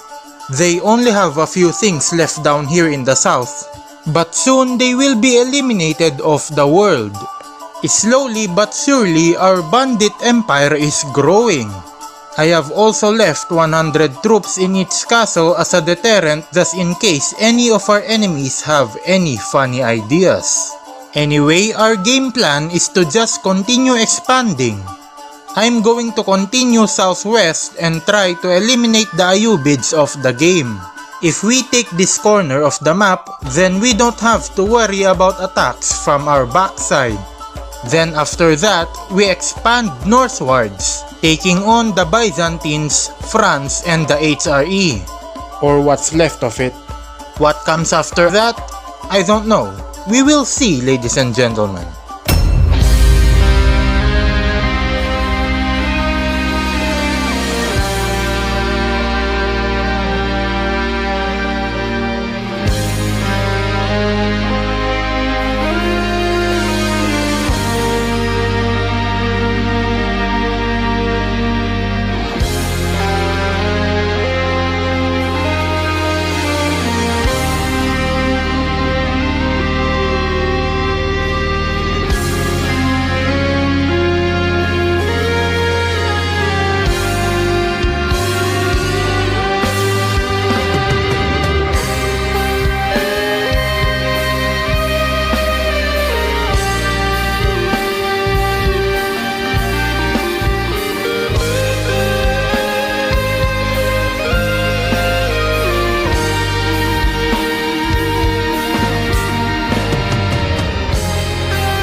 I realized something, ladies and gentlemen. The Bandits doesn't exactly have an original king to begin with. So in order for us to become king of a faction we joined, we must rise through the ranks by earning lots of respect and earning the support of the lords of the faction. But that's where the issue is. We need 1,000 points of support from the lords. So I thought that's fine. All I have to do is ask 100 lords to support me in becoming king. Thing is, the game doesn't let you do that. There is no way to ask ally lords for support. The option doesn't show up unlike in other factions. So this pretty much destroys our plan of becoming the Bandit King. To be honest, it kind of makes sense. Since the Bandits doesn't have a king, we can't ascend the throne when there's no throne to ascend on in the first place. So we're pretty much stuck like this. While it's unfortunate that we cannot become the king of the bandits, it came with a bunch of new information. Such new information that I found out is, since the bandits does not have a king, no one tells anyone what to do. So even if you capture multiple castles like I did here, the castle lords themselves would act like normal bandits. They would just run around aimlessly looking for a battle. They also don't start sieges en masse. Unlike other factions where they siege a castle with multiple lords with hundreds of troops, bandit lords will just siege castles alone. Most of the castles that you see here I captured on this map, I captured alone. I laid siege and attacked alone. The only times I received help is when a bandit lord came close enough to me during a siege. Otherwise, they have no obligation to help you in sieging. There are some advantages though. Since the bandits does not have a king, the other factions does not recognize the bandits as an actual faction, therefore preventing them from taking major offensive actions against the bandits. What does that mean? It means this will never happen to a bandit-owned castle. I'm gonna be honest, I don't know what to do now. I don't wanna write this video off as a failure considering how much we have done already. You know what? To make it apparent to everyone in the world that Bandit King is indeed the legitimate king of the bandits, we're gonna have to do a little redrawing in the world map.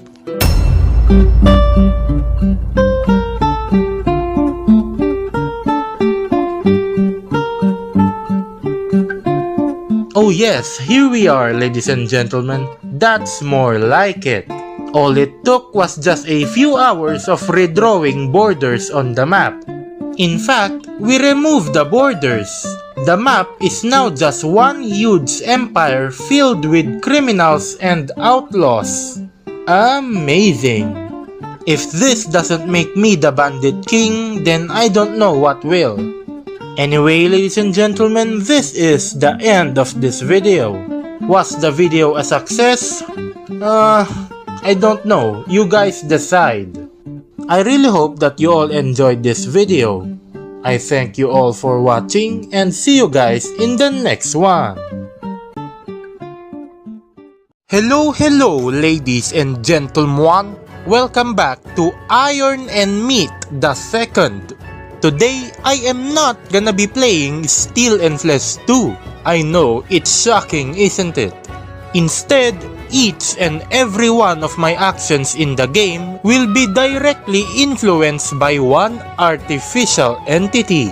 Oh yes, and that entity is none other than ChatGPT. How will this play out? I genuinely have no idea. We shall see, ladies and gentlemen. So, let's dive right into the world of AI and Flesh 2.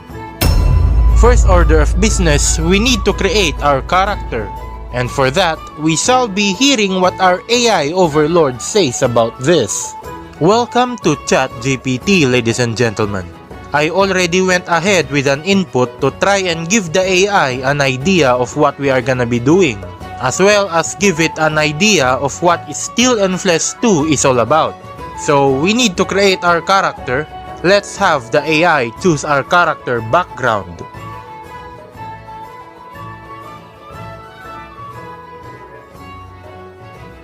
Okay, but which one is the best?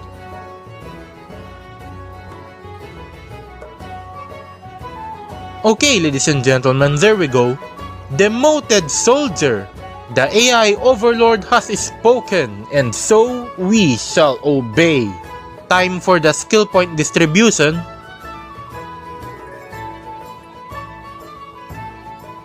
Okay, alright, here we go, ladies and gentlemen.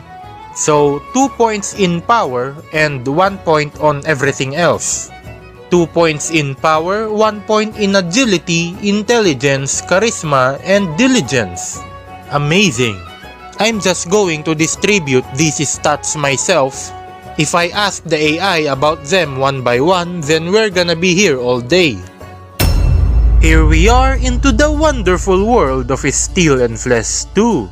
Now, I want you all to meet Chat Jean Petit, our beautiful character created by our AI overlord, ChatGPT. And according to ChatGPT, the first thing that we should do is... Ooh, okay.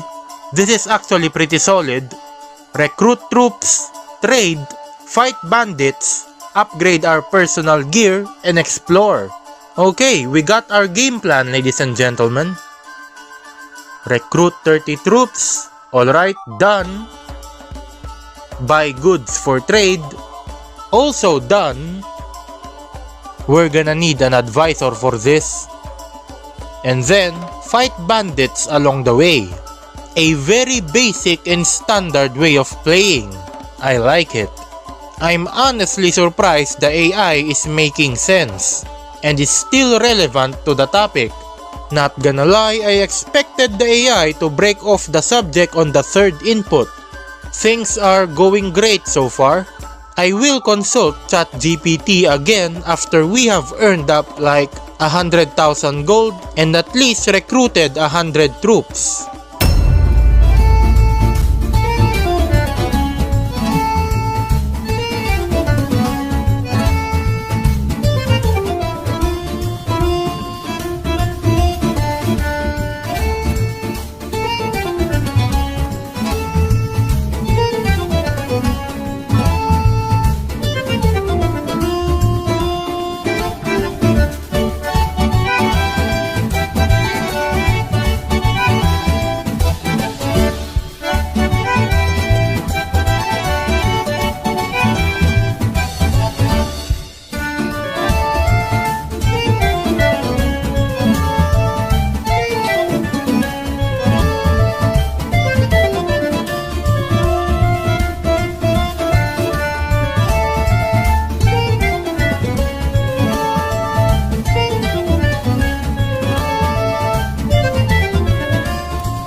Okay, ladies and gentlemen, we have earned up a decent amount of money as well as recruited a good amount of troops.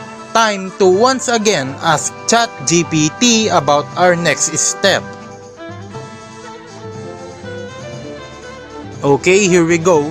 Upgrade troops. So basically train them into becoming elite units. We can do that. Choose a faction to align with. Alright, it seems that we will be joining a faction. Capture strategic castles. You mean the large cities? Okay. And we can fortify castles by transferring troops over. Next is invest in the economy. I don't know about that one. Oh, you mean buying land and starting businesses? Of course, we can do that. Then finally, target weaker enemies. Okay, and expand territory.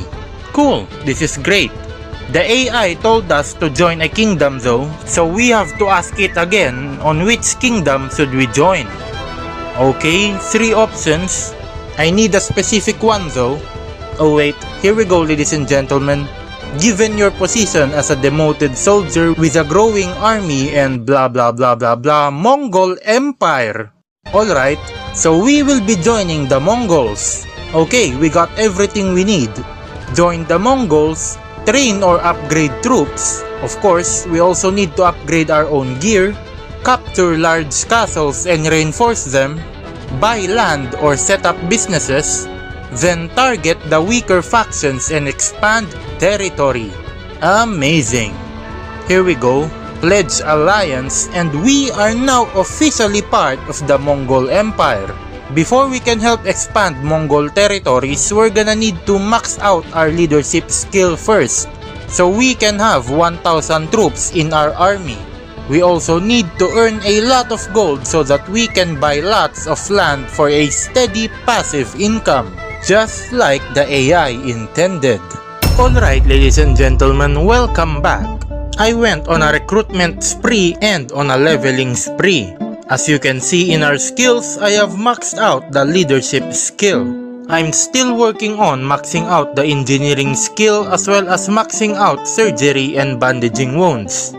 As for our combat skills, we are really looking good on health. I have also maxed out the bow handling skill and we have decent points spent on athletics and stamina. And with that, we are looking great ladies and gentlemen. Now, if you're wondering why I only have 800 troops in the army, the reason is so that we can use our ships when we travel on the water. These 4 galleons can only carry 800 troops at maximum, and we can only have 4 of them. So yeah, one thing I realized is that you move a lot playing like this. So having mobility on water is a really good thing to have. As for our troops, I have trained them all to become elites. Each and every soldier in our army is now an elite unit.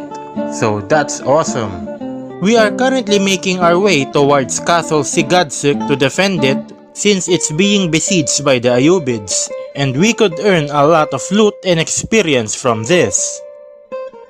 Oh, come on! I was too late. They just finished as well. Wait, maybe we can take it back. This could be a huge opportunity if we can. Alright, there we go. This is going to be a cakewalk. You know what? Let's actually participate in this one. I have experienced siege defense before, but I haven't experienced siege attacks yet in this new update. So this will be a first.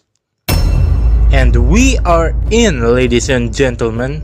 It appears we have 2 siege towers, a battering ram, and no catapults. Great! Now fear me, for I have a bow and arrow, and no longer useless in field battles.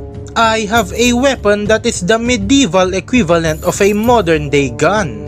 Oh, we're in range, boys. Archers, engage the enemy.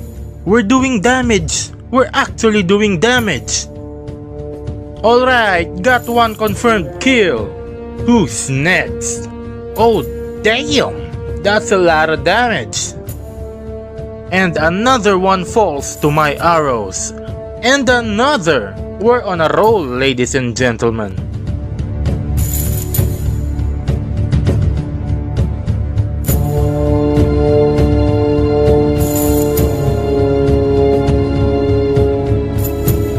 Is there anyone else? Or are they all dead on the ramparts? Oh, there's one on the right tower. Alright, we got him. The siege towers are in place. Go, men! Charge! Screw it. Let's go, baby! Go, men! Up the tower! Go, go, go!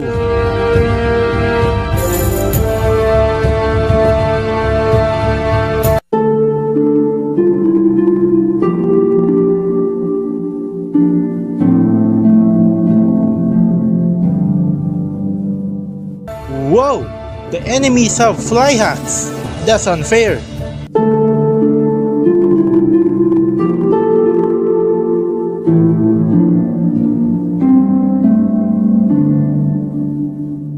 Ooh, okay. There's too many of them.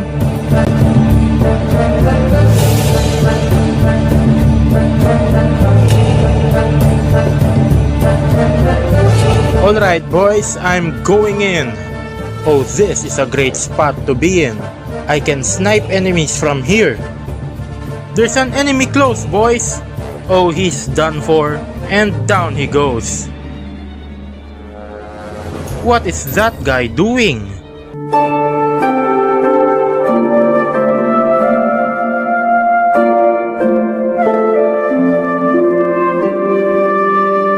What the hell did I just witness? Their numbers are dwindling, men. Finish them off.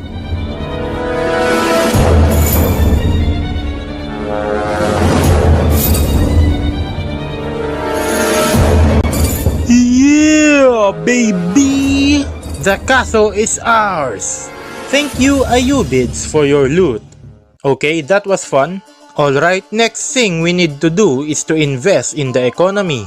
So let's make our way towards Karakorum, the Mongol Empire's capital, and we can start buying land in castles in that general area.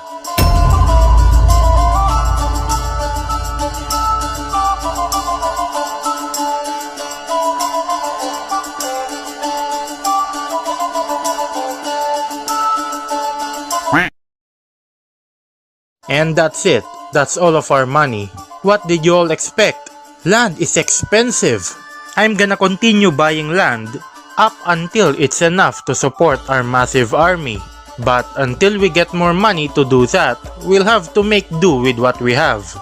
Alright, next up is targeting weak factions and expanding territory. So here's the list of factions that we are currently at war with.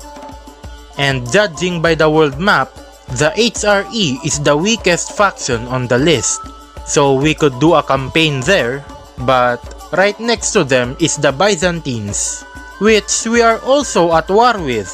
So I don't know if a campaign on the Western Front is ideal. Meanwhile, here on the east, Empire Song is a really good target. We are also at war with the Jin Dynasty, but unlike the situation in Europe, they are decently spaced apart. And as a bonus, Empire Song and Jin Dynasty are actually at war with each other. So all the better option for us. So it is decided, ladies and gentlemen. We shall begin a campaign on the east against Empire Song. Alright, exactly from where we left off, we are going to lead a war campaign against Empire Song. I don't care if we have to take them on solo. We have 800 elite troops and the power of AI on our side.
GG, Empire Song. GG. We have successfully and utterly defeated Empire Song in this war.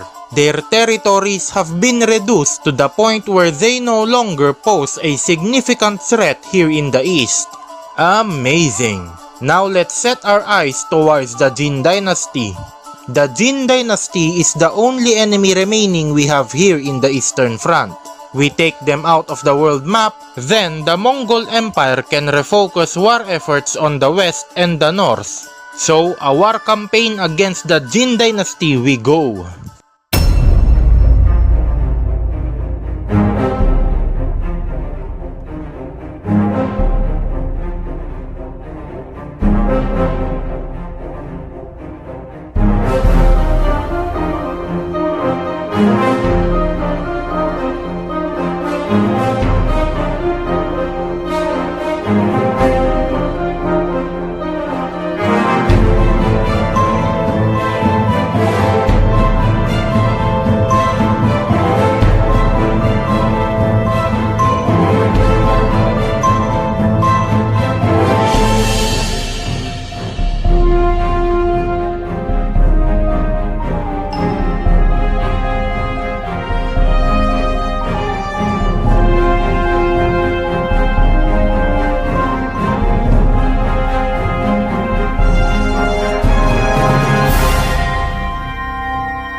There we go, ladies and gentlemen, the Jin Dynasty is no longer a threat to anyone. Reduced to such a small territory, there is no more hope for recovery, and they now await annihilation. Good game. Alright, I think this is a good checkpoint to ask ChatGPT what to do next. We need to inform our AI overlord on what things we did and what has happened thus far. Okay, wow, this is a lot. This is a lot. Alright, consolidate gains in the east. Okay, integrate local populations. Yeah, already done. We actually have Song and Jin soldiers in our army during the eastern campaign. So safe to say they have been properly integrated. Prepare for western campaigns. Alright, here it is. It seems we're taking on the Byzantines first, as well as making temporary peace with the HRE. Okay? Diplomacy with Rus. Non-aggression pact. Okay, so just make peace with them. I see now, the AI seems to be keen on making peace with some enemy factions. Unfortunately, this will require us to become Khan. So that's another thing we gotta do. Rise up the ranks, become Khan, and take control of the entire Mongol Empire. Mobilize and expand the army. Quite negligible. This is pretty much what we've been doing the entire game. Launch the Byzantine campaign. Target key strongholds, the large castles. Coordinate with the Mongol lords. Okay, we really need to become Khan for this. Secure supply lines. Establish forward bases. It appears we have no forward bases. Great. Uzgent is at the very front lines at the moment. Economic management. Okay, so just buy more land. We can actually do that right now. We have acquired a lot of money from the Eastern campaign, so we can buy even more land to sustain our army. And finally, long-term strategy. Complete subjugation of the West? What? Annihilate the Byzantines, then betray the HRE and annihilate them as well? Oh damn! Our AI overlord is getting quite bold now, it seems. Final confrontation with Rus. Oh my lord, the AI is also going to make us betray Rus. What is going on? The AI just suddenly turned on its World Conqueror mode. What the hell? Well, ladies and gentlemen, our AI overlord has spoken. And unfortunately, we must obey. Alright, so first, we must rise up the ranks and become Khan of the Mongol Empire. We can do that by earning up respect, asking for the support of the Mongol lords, and earning the right to the throne. We can earn points for these by completing tasks that are occasionally given to us by the Mongol leadership. As you may have already noticed, up until this point, I have been completely ignoring these tasks. Which now I kind of wish I didn't. This is going to take a lot of time. Alright ladies and gentlemen, welcome back. There's currently a mosh pit forming around Uzgent and it's gonna be messy, so we have to be quick. I have earned up enough support of the Mongol lords to become a warlord. The first step to becoming Khan. I have also maxed out our respect. As for the right to the throne, I'm working on it, alright? So now let's become a warlord. And accept. There we go, ladies and gentlemen. We now have a star right next to our name. No longer are we a vassal lord. As a warlord, we now have the privilege to command the other inferior Mongol lords and lead them on war campaigns. However, being a warlord isn't enough. We need to become Khan so we can make peace with the HRE and the Rus, just as the AI intended. But first we gotta help defend Uzgent as I am tasked to do so. This is insane. I don't think we can defend that. Luckily for us, I am now a warlord. So let's bring the entirety of the Mongol Empire against the Byzantines.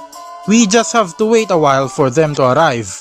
Alright ladies and gentlemen, here we go. The full might of the Mongol Empire against the entire force of the Byzantine Empire. This is going to be a legendary battle.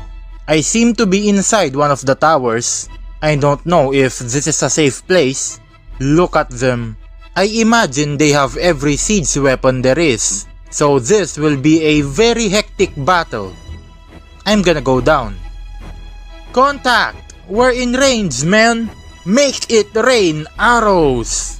We're making hits, ladies and gentlemen. We're making hits. They're everywhere, but we can't see them yet because of render distance. Oh my lord, the fire! I hope we don't get hit by that one.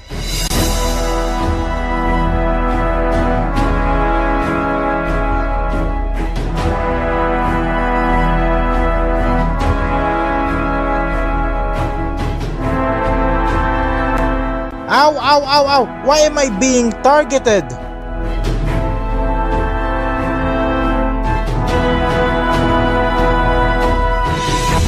This is insane! There's so many firebombs!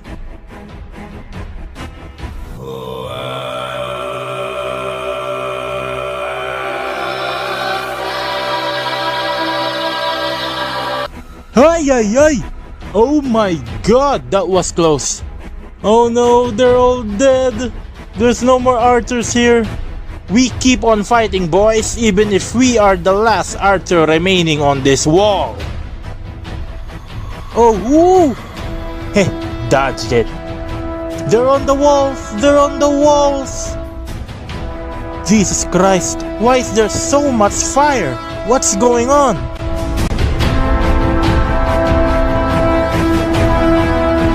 Incoming! Okay, I have no idea how I got hit, but okay. It's so risky going out. It's raining fire out there.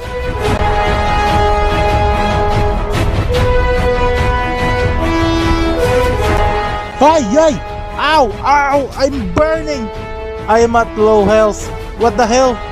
Uh-oh, this is bad.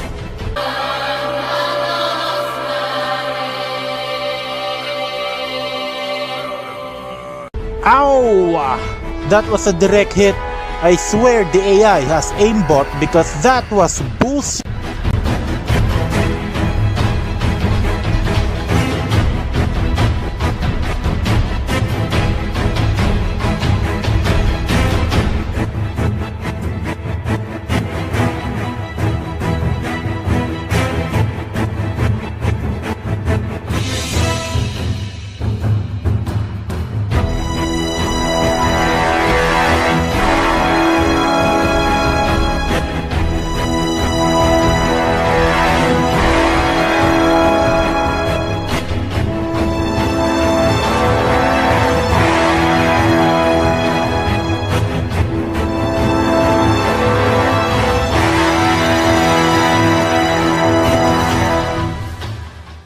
We are alive once again, ladies and gentlemen. Round 2, baby.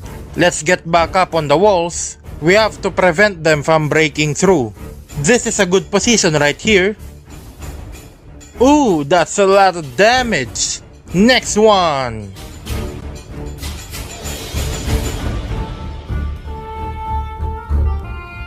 And he's down. The enemy archers seem to be focusing on my position now. This is bad. Let's slowly back up a bit.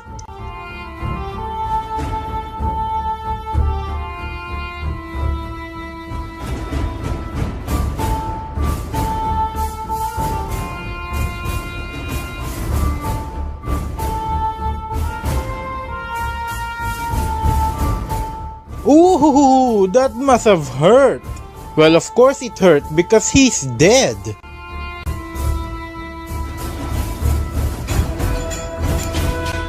Curious, they're no longer using their catapults. I don't know why, but it makes it a lot easier for us to defend the castle.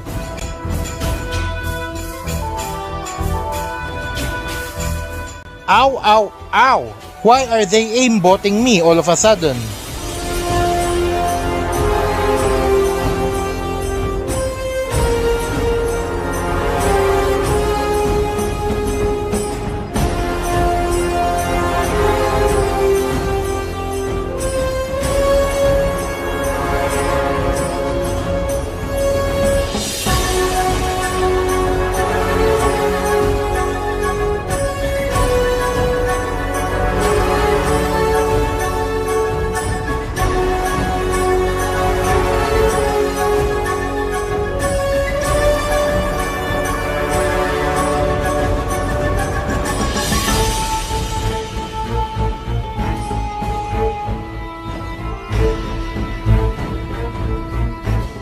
I'm surprised we're still alive.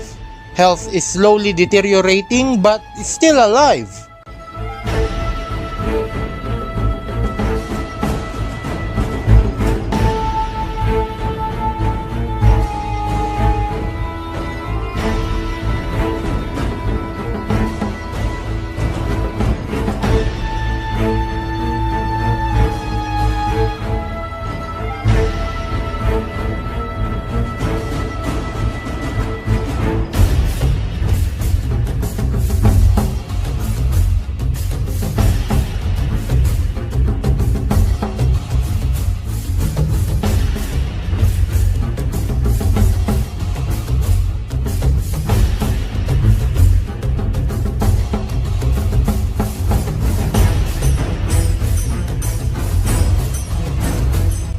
And there we go, finally we go down. We did a lot that time though.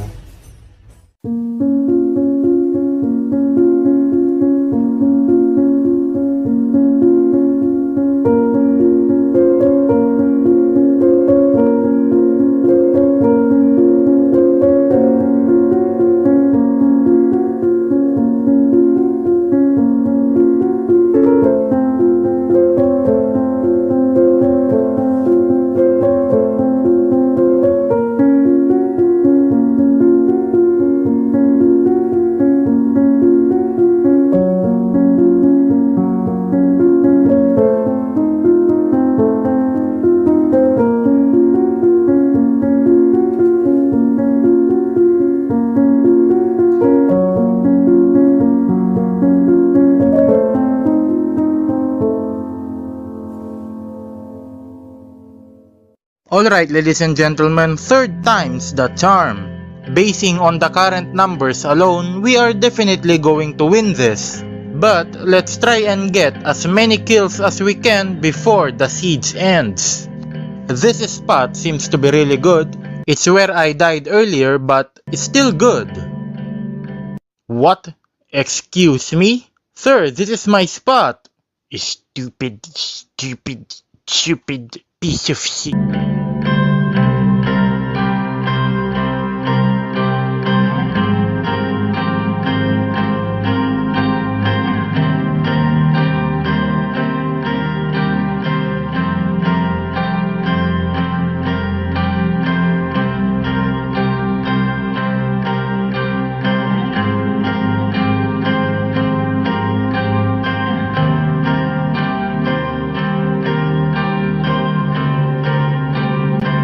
Oh, he's dead!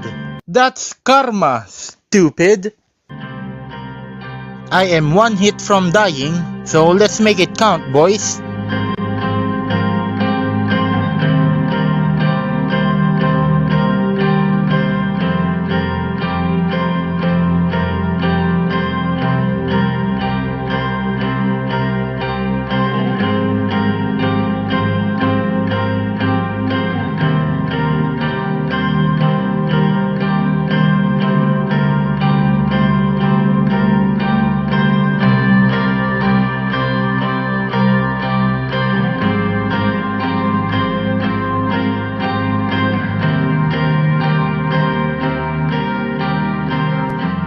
Jesus Christ, I've killed so many.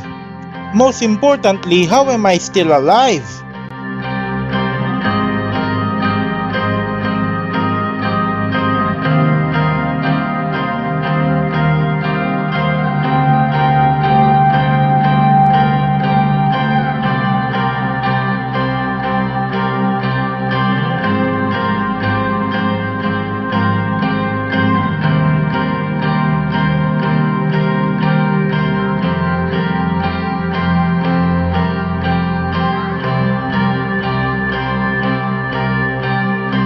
Okay, few enemies remaining.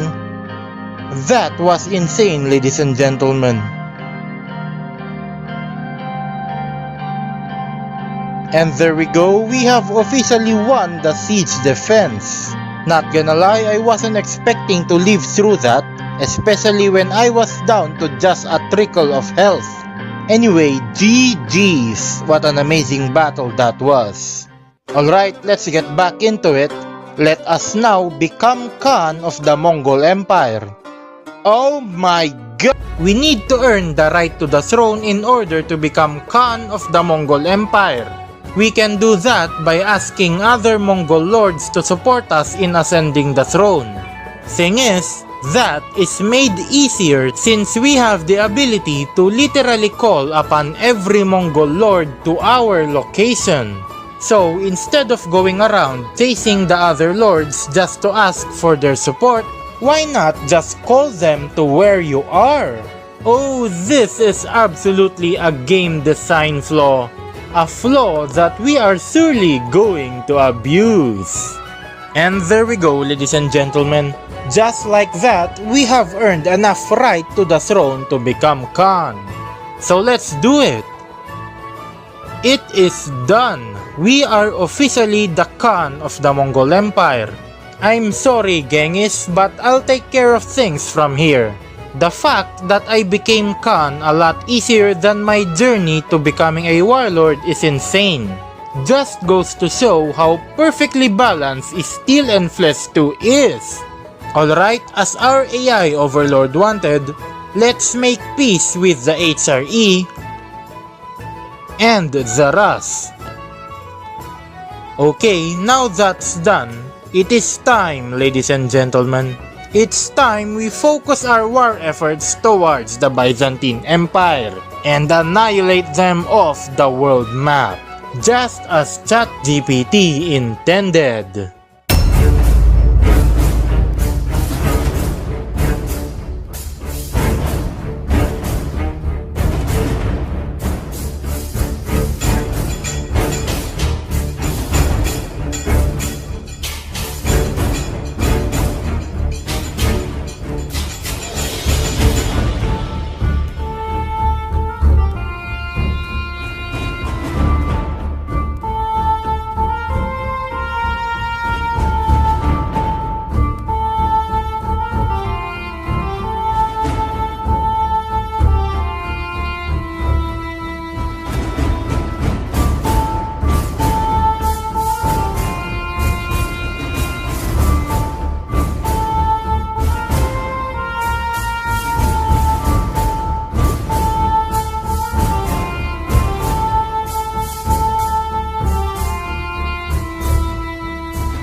Welcome back, ladies and gentlemen. We pretty much recreated the Mongol invasion of Europe with that one.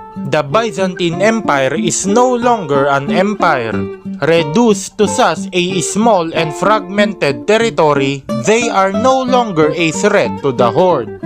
So, moving on to our next objective, the Holy Roman Empire. They have survived for long enough, and it's time for them to take a vacation from existing on the world map permanently.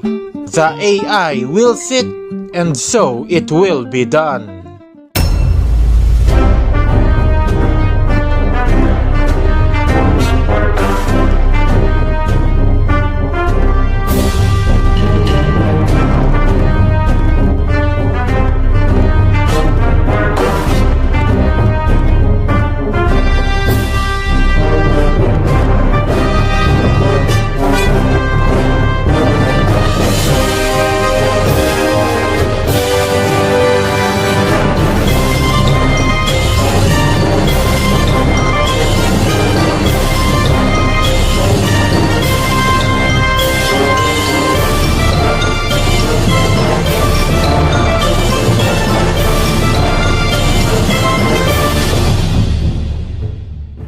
That was a short war.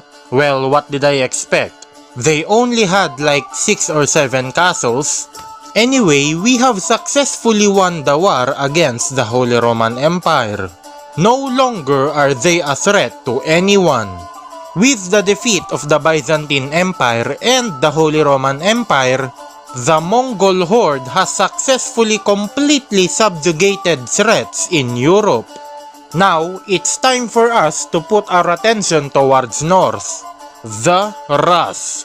They have been a thorn for the Mongol Empire ever since I was just a vassal lord.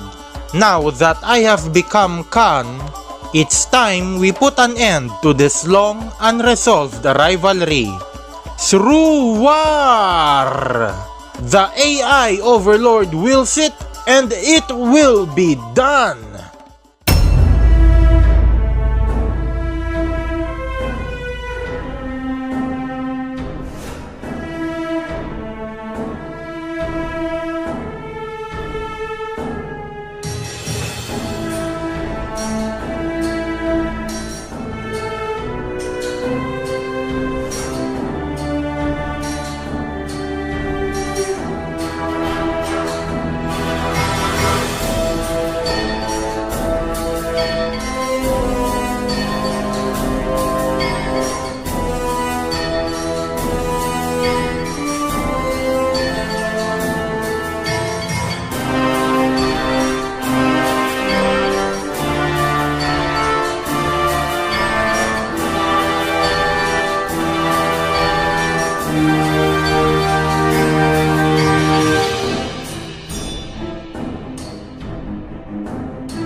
The Rus has been defeated, ladies and gentlemen.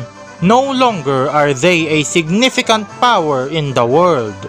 As for our empire, it has grown to massive proportions, exactly as the Mongol horde should be.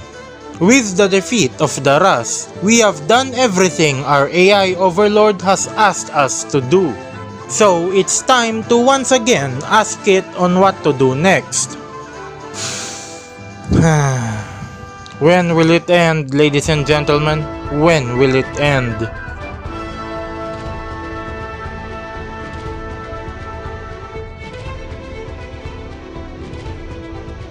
Oh wow! More commands, ladies and gentlemen! Great! I don't know if this is even relevant to the game.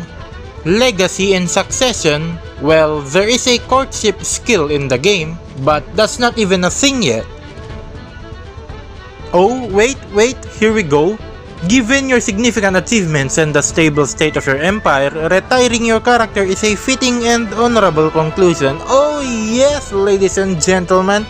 Whatever choice you make, oh, and the AI is letting us choose. Oh, this is just great. Finally, we can put an end to this endless slaughter. And finally, Chat Jean Petit can get his well-deserved.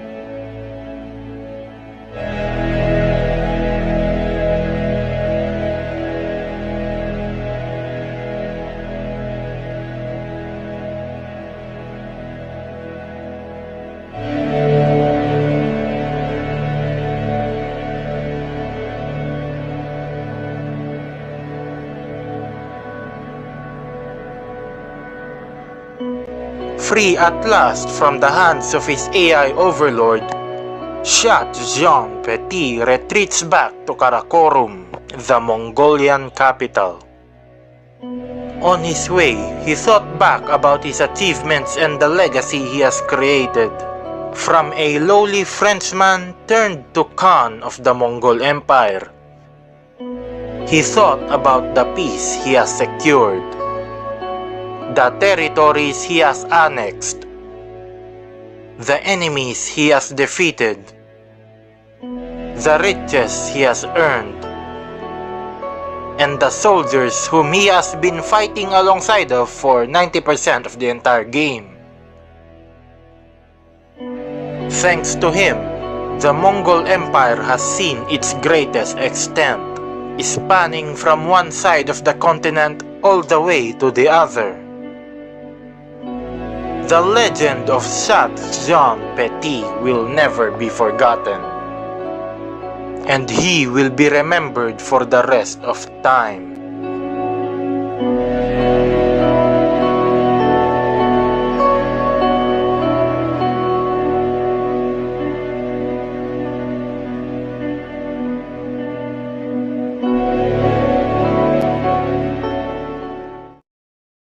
And this is the end of this video, and finally the end of this series. Wow, it has been a long journey, ladies and gentlemen, and now it has come to an end. I thank all of you that have made it this far into the series, and I hope that you all enjoyed everything. I thank you all for your continued support. Thank you for watching, and see you guys in the next one. Hello there, ladies and gentlemen, welcome back to Steel and Flesh 2. It's been a while, I know, but I've been reading some old comments and realized that some of you actually wanted me to play Steel and Flesh 2 on the highest difficulty. And so that is what I am doing today. I'm gonna be playing Steel and Flesh 2 on the highest difficulty, but the video ends if I get very annoyed. Because I know how annoying the highest difficulty is. And hopefully, by the end of this video, all of you will understand. So we are going to be making a new game in the highest difficulty. There we go. And for our character, I want you all to meet Kinke Fetish. Oh yes, ladies and gentlemen, it's about to get freaky. As for our kingdom, we will be ruling the kingdom of BDSM. Oh yes, 100% totally not freaky at all. As for our starting location, I want to try something new. So we will spawn in the Byzantine Empire. Next up, our profession. Let's just go with something unconventional, like the Ruined Merchant. Sure, why not? And lastly, our starting skills. We will be increasing our charisma for that leadership skill, and intelligence for that surgery and bandaging wounds skill. Okay, and we are in, ladies and gentlemen. We are back. We are so back. Now, we are on the latest version, and I read that there are some improvements to the world map. So, let's just take a look at the map. Okay. Oh, why does it move like that? Oh, I hate that. Why do the labels move like that? It's like delayed. Why? This looks terrible. The map is also very laggy for some reason. I don't know why, but I hate the map already.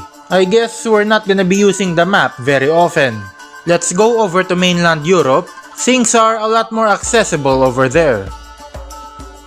Okay, ladies and gentlemen, it begins. It officially begins. Not even 1 minute into the game and we already need to feed the animals. Amazing. This is going to be a terrible experience.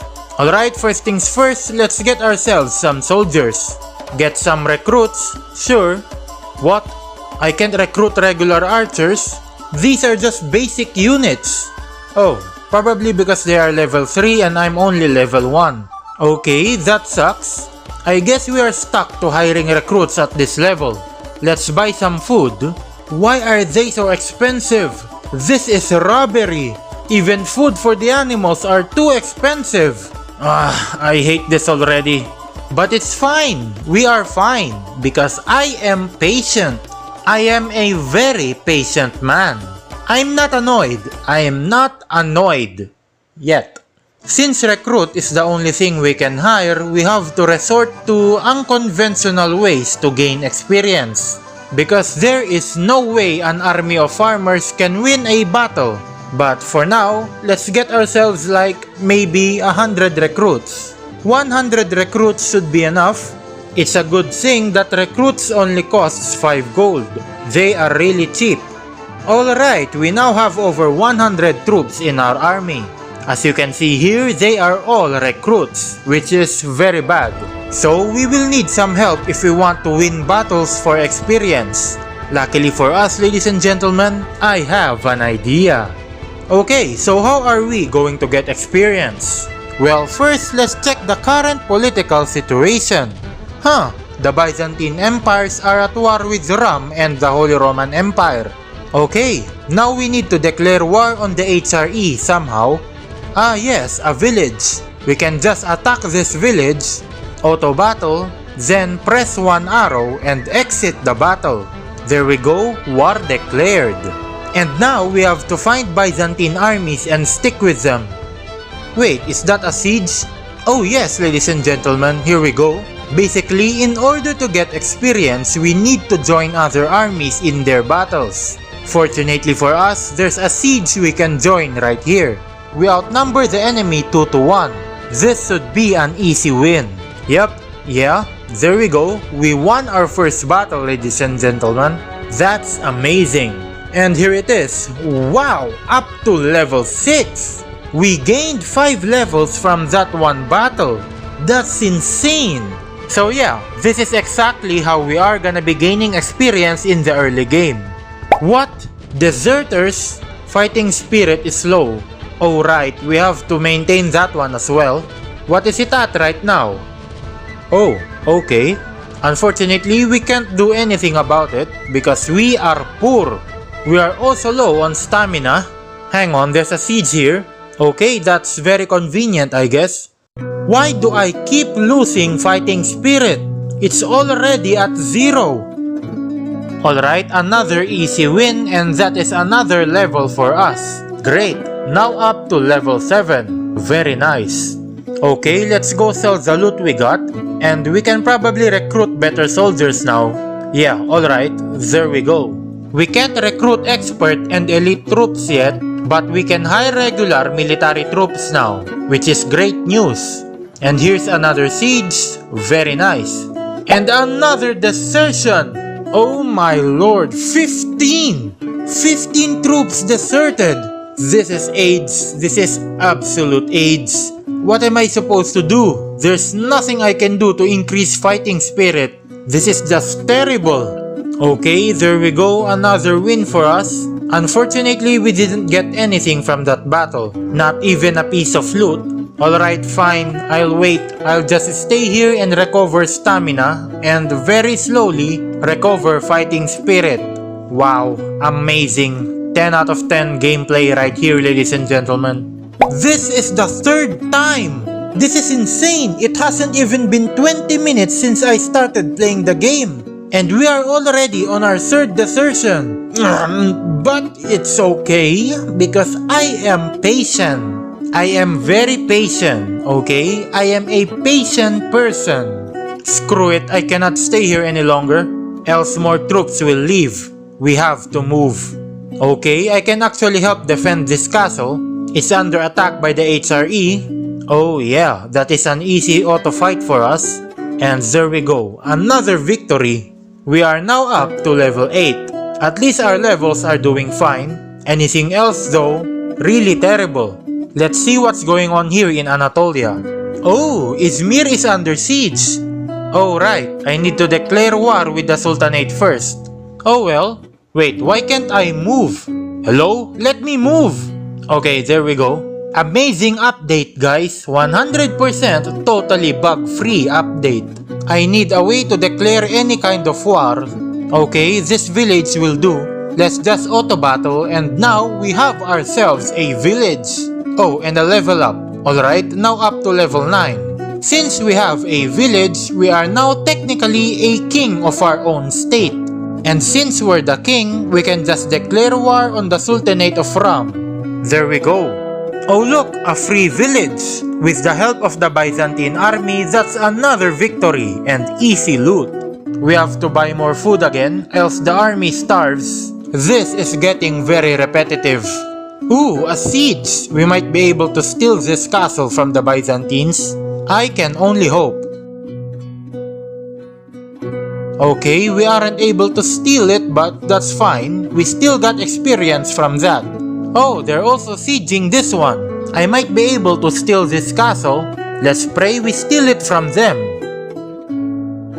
Oh yeah, ladies and gentlemen, we have done it. We have successfully stolen the castle from the Byzantines. Amazing. Alright, now that we have our first castle, this will accelerate the growth of our army. Because we can just transfer the castle troops into our own army. There we go. Can we win this? I don't think we can, but we can try. Yeah, nah. I tried helping in defense, but we can't win that one, unfortunately. Ooh! Oh right, of course. He has to start the siege. Alright, there we go. It appears someone else wants to help us. That's great. Alright, that's a free port for us. Thank you. Alright, I just took more soldiers from our castles and we are doing good right now. Whoa, this is new. This command screen is new. Okay, I like this command screen, but the issue from the world map still persists. Like, why is it doing that? It's like a jelly. Why? It hurts my brain. I commanded the others to attack this castle, so we should be seeing them soon. Oh look guys, a free win! There we go, and we are now up to level 10. Very nice. Alright, that's another castle into our growing kingdom. I think it's time for us to buy our own siege weapon. Just one catapult will do. Okay, there. We can now go siege castles on our own. You know, it's really boring and repetitive how I am spending like 30% of my time playing the game just waiting like this. Waiting for the army to recover stamina. 30% of the gameplay footage is just this, and I hate it. Okay, this is a risky battle, but I'm taking it. Fortune favors the bold, or so they say. Alright, we won. A very close battle, but very worth it as it puts us up to level 11. Alright, very cool. But now, I need time to heal my troops because that was a costly battle. Ah, he went back in. Maybe I can bait him out. Oh yes, there we go. And of course, the army is tired. They are always tired. But it's fine. I'm patient. I am very patient. I am indeed a very patient man. The Byzantines are besieging Konya. Maybe when we are done with this castle, we can go help them. Or maybe not because my army is starving. I just bought food a minute ago and they already ate it all. Okay, screw this. Yes, I know you don't have to tell me every 30 seconds. Let's just help with this siege and then we can buy food after. This highest difficulty setting is a curse. It does not provide more challenge, but instead it gives you more chores to do. Because I swear I spend more time maintaining the needs of my army than actually playing the game. I just remembered there's no food here. I bought every food in the castle recently. Bitlis is under siege. We might be able to buy food there after. Yes, I know this is the third time already. I am calm. I am not very annoyed. Yet, it's fine. It's fine. Alright, we managed to steal the castle again from the Byzantines. Very good. Now, time for us to buy food. Everything. Give me everything. It's low-key infuriating how there's no buy all button in buying food. Considering how often you buy food in this difficulty, no buy all button is diabolical. Let's go help defend Konya. There we go, another easy victory. And we are now up to level 12. Great! Alright, a couple of easy wins for us. Very much appreciated. Okay, let's try again in sieging Alanya. And my animals have nothing to eat, of course. Why am I not surprised? There we go, Alanya captured and more food for the animals. I admit it's getting quite annoying now, but it's not there yet, alright? Not there yet. Erzurum is under siege. Let's go and see if we can steal another castle. This guy is just standing outside. That's a free battle for us, I guess. Oh yes, this is another free win. And there we go, we managed to steal a castle from the Byzantines for the third time. Amazing. Alright, here's the food, you absolute gluttons. What? Bandits? Bandits besieging my castle? Oh, because it has only 9 defenders, that's why. Alright, problem solved. And that's another easy victory. Another castle under our control. The empire is slowly growing, ladies and gentlemen, and we are now up to level 13. Alanya is under siege by bandits again. That's a problem easily solved. And that's a problem. I just fed them. I just bought food a minute ago, and they're already hungry? There's no way! And they're also out of stamina. Okay, alright, I'm done. Hello there, ladies and gentlemen, welcome back to another Steel and Flesh 2 video. I have spent the last few days playing and mastering the highest difficulty in the game. And I am confident that I have learned everything there is to know all about it. And so in this video, I will be imparting all of my knowledge on the highest difficulty to you, lovely gamers. Yes, that's right, I will be teaching you how to become a master gamer. Let's begin. For this video, we are gonna be creating a new game. Put our difficulty on very high. Here we go. Very high difficulty activates all of these never before seen game mechanics, which makes your game an absolute pain to play through. On top of those, you start at level 1 and you also start the game with less gold. So yes, this difficulty will challenge both your skill and your patience. Now, time for us to create our character. So ladies and gentlemen, I want you all to meet Kahak and Balls. Oh yes, Mr. Balls will be your mentor in this video. And he will be leading the state of Kakenvol Torture. Oh yeah! Next up, we will be spawning in the Byzantine Empire. I'll tell you why later.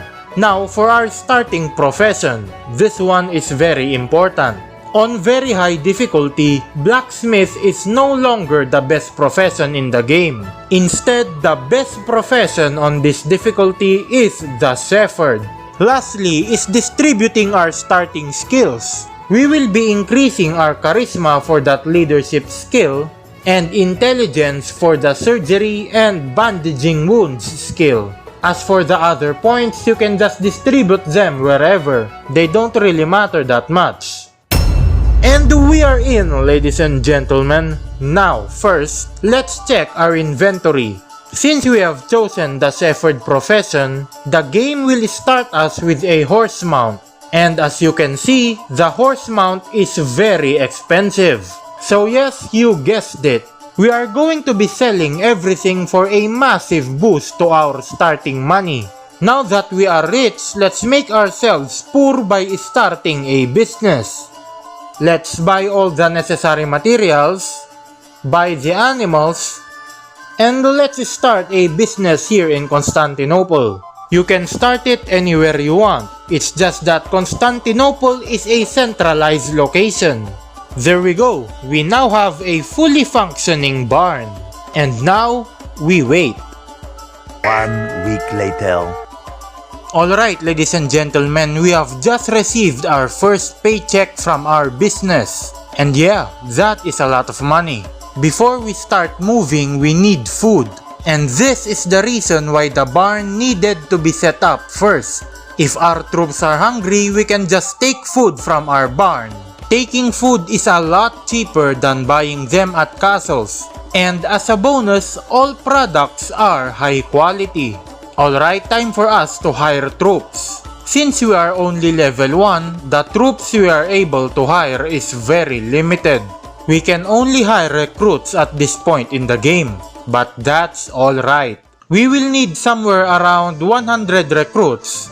So we are just going around looking for volunteers to join us. The good thing about hiring recruits is that they're very cheap. They only cost 5 gold.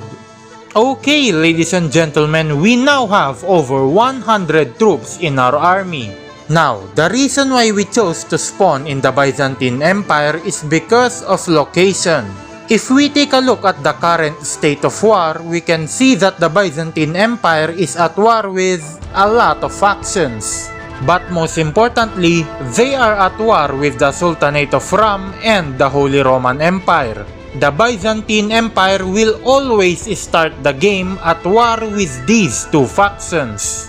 And if we take a look at the map, the Byzantine Empire is quite literally neighbors with the HRE and the Sultanate down here.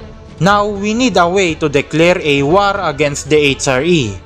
Ah, here we are. Let's talk to Vinekind. Yeah, it's nice to meet you too, and attack! Here we can just auto-fight and then press one arrow one time. And then leave the battle. Oh, it appears we leveled up from that. Okay, I'm not complaining. We are now up to level 3. And war declared, ladies and gentlemen. Here we go. Now, this is where we are going to be opportunistic. Obviously, an army of farmers and workers will not be able to win a direct battle. So, we will need some help. Basically, we will need to join battles of other states against the HRE. Here's one. The Ayyubids are sieging a castle. So, let's go help them. Here comes the enemy army. Oh yes, here we are. With the help of the Ayyubids, this is going to be an easy battle. Auto fight, and there we go. We just won our first battle, ladies and gentlemen. And we are now up to level 5. Amazing. Okay, we actually can't help in that siege because we will lose. But hey, we won a battle and that's what matters. After every battle, the army will need to rest. So let's just stay here a while and wait for something interesting to happen. Ah, a siege. This is another battle where we can help in. There we go, auto fight, and that's an easy win. We are now up to level 6. Beautiful. We are level 6 and now we can begin hiring better troops for our army. There we go. We still can't hire expert and elite troops, but that's okay. Having regular military troops will be a huge improvement to the army. We need more money though. We need money to hire more soldiers. Right now, we still cannot win a battle independently. We still need help. When it comes to managing the needs of our army, there are a few things we need to take note of. Aside from making sure your inventory has enough stocks of food and enough fodder, stamina and fighting spirit are a special case. First, the stamina. If you have food, stamina regains quickly, and vice versa. The more troops you have in the army, the more stamina you will lose each battle. And if your stamina is full, you will start losing fighting spirit. I don't know why the last one is a thing, but it is. I know it doesn't make sense, but we will just have to deal with it. Now for the fighting spirit. Low fighting spirit will cause desertions. If you go into water with not enough boats, you will lose fighting spirit. If you have no stamina, you will start losing fighting spirit. The only ways to gain fighting spirit is by winning a battle and spending money. Do note that spending money to raise fighting spirit will become less and less effective the more you do it. So pretty much winning battles is the only good way of raising it back up. It's very important that you keep monitoring these two, because neglecting one of them can quickly cascade into multiple problems. If your army stamina is already high or near full, but you need to wait around, you can just not move like this. Do not camp or wait in a castle, because those will raise stamina. Remember, we don't want our stamina to be full. The HRE appears to be sieging a castle. Let's help with the castle defense. Alright, here we go. Oh, this is gonna be a juicy one. I can feel it.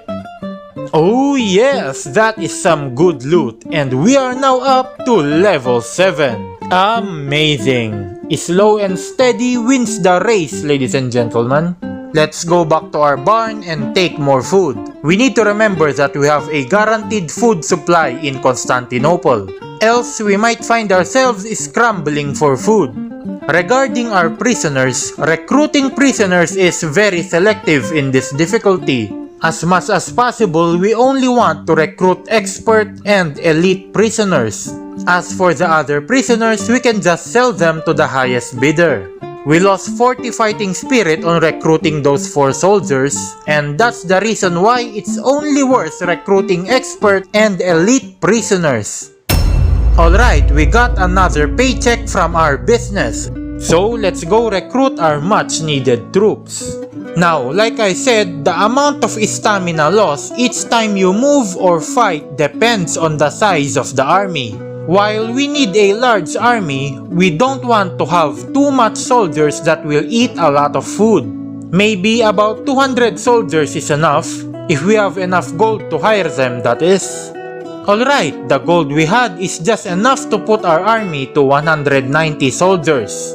And now, we no longer need the help of other factions. We can begin roaming around independently looking for fights. Ah, here's a willing victim. Let's auto-fight and let's go! We have officially won our first battle with no help, ladies and gentlemen. And now we're up to level 8. Oh yes, here begins the real gameplay. Now that we have won our first independent battle, it's now all a matter of time before the ball gets rolling. Alright, ladies and gentlemen, we have earned enough gold to buy ourselves a siege weapon. It doesn't matter what it is, so the cheapest one will be perfect. There we go. With a siege weapon in hand, we can now start conquering castles. Hohenzollern over here is a good target. They only have 83 defenders, and I am fairly confident that we can take this castle solo. It appears someone wants to defend the castle. How unfortunate. For him, that is. There we go, and we are now level 9. Let's continue sieging Hohenzollern. Hopefully no one else comes to defend. And that's it, ladies and gentlemen, we have successfully captured our very first castle. Oh yes, it begins, our conquest begins. Now that we have captured a castle, getting new soldiers is a lot easier now. Aside from hiring troops from the tavern, we can just move the castle troops over to our army. And just like that, we are now up to 219 soldiers. From this point on, ladies and gentlemen, we can do whatever we want. We have laid the foundations for our new kingdom. We have a business to keep us from getting bankrupt. And we have a strong army that can conquer castles. So, with all this in consideration, it's now safe to say that our future in this difficulty is very secure.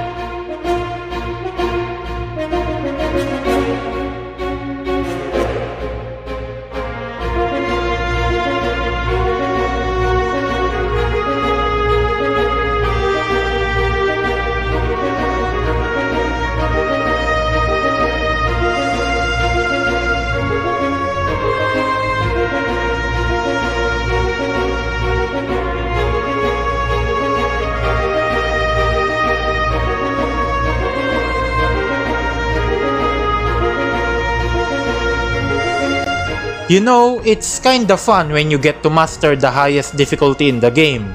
It's still quite annoying though, but it's not as annoying anymore, unlike the first time. In the end, our humble kingdom of Kakenvol Torsur has expanded to 8 castles. So yes, we are doing really good. And that's it for today's video. I hope that this video will help you in your very high difficulty shenanigans. I thank you all for watching and see you guys in the next one. Hello there, ladies and gentlemen, welcome back to another Steel and Flesh 2 video. Today we are gonna be doing something that has never been done before. Oh yes, this is going to be the most difficult challenge yet. You've already seen the title of this video, and yes, that's right. I'm gonna be attempting to take back the Holy Land using only peasants and the sheer will of God. Oh yeah! This is gonna be quite the ride, so buckle up and let's begin. Alright, I'm gonna be starting a new game on baby mode, because I can already feel that this will be a long video. So if I can make the game easier for myself, that would be ideal. Now ladies and gentlemen, I want you all to meet I am very poor. Oh yes, I am very poor is the one person destined to lead hundreds of peasants to take back the Holy Land. And Ihem will be ruling over the state of Wihar Very Poor. Oh yeah! Ihem Very Poor himself is born and raised in the Byzantine Empire. He grew up and lived his life in poverty. Yes, he is a poor man. Who could have seen that coming? But one day, Ihem hears a divine voice. A voice that told him he will one day take back the Holy Land. Ihem, upon hearing this, wonders if this is a result of his worsening schizophrenia, but it matters not, and he set out ready to begin his adventure. Alright ladies and gentlemen, welcome to the world of Steel and Flesh 2. Now, Ihem Very Poor doesn't actually know what on earth he is doing, so I'm gonna be helping him fulfill his destiny. First is distributing the starting skill points. 4 points into intelligence and 2 points into charisma. Increase the leadership skill and increase the surgery and bandaging wounds skill.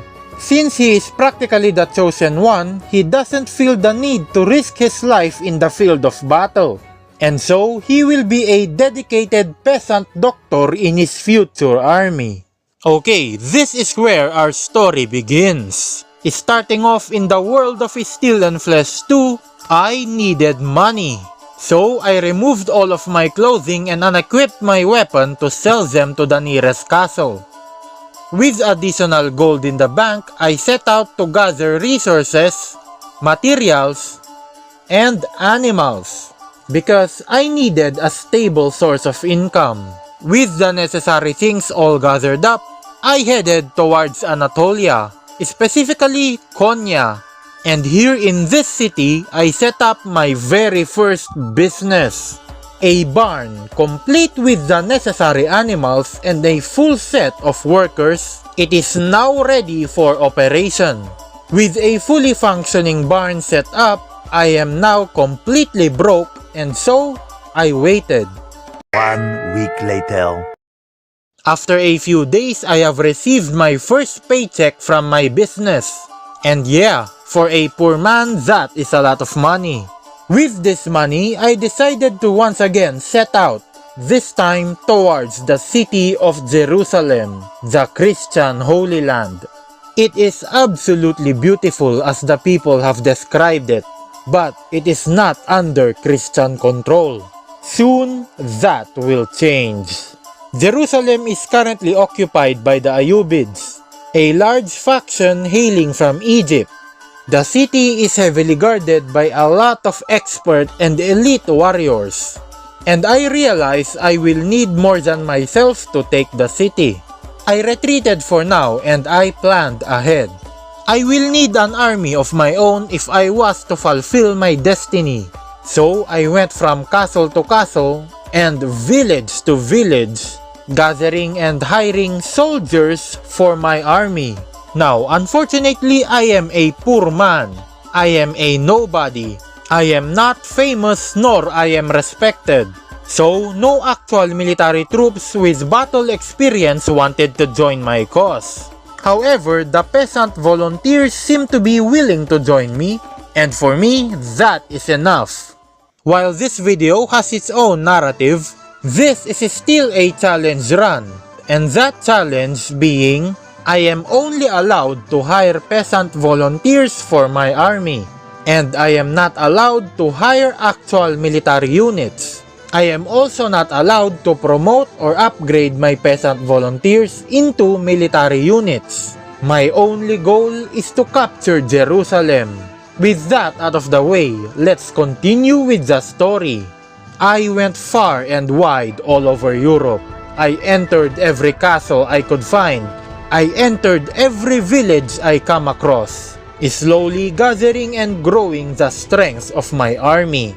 And soon, I have amassed over 300 peasants, all with different cultures and ethnicities. But all of us have one and only one goal in mind.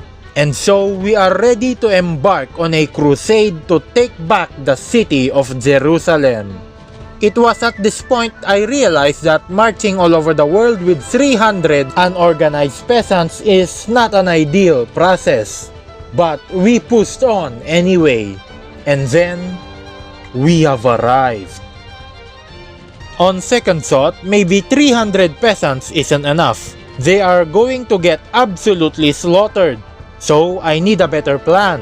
And what better plan is there than to hire more peasants? Oh yes! In order to increase the size of the army, I needed to level up. I needed to max out my leadership skill. To get experience, I decided to take on a role of mercenary, offering my services to those in need. The Byzantine Empire is currently sieging castles from the Sultanate of Ram, so I decided to declare war on the Sultanate.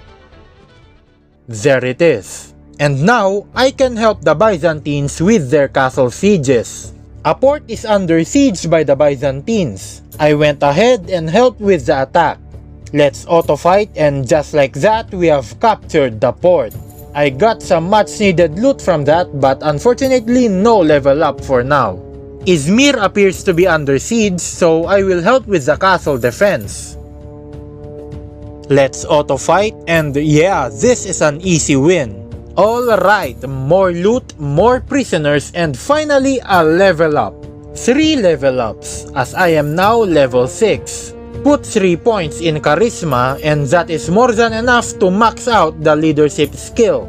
And put 3 points in intelligence to further improve bandaging wounds and surgery skill. Amazing! With my inventory full of loot, I headed to the nearest castle to go and sell everything.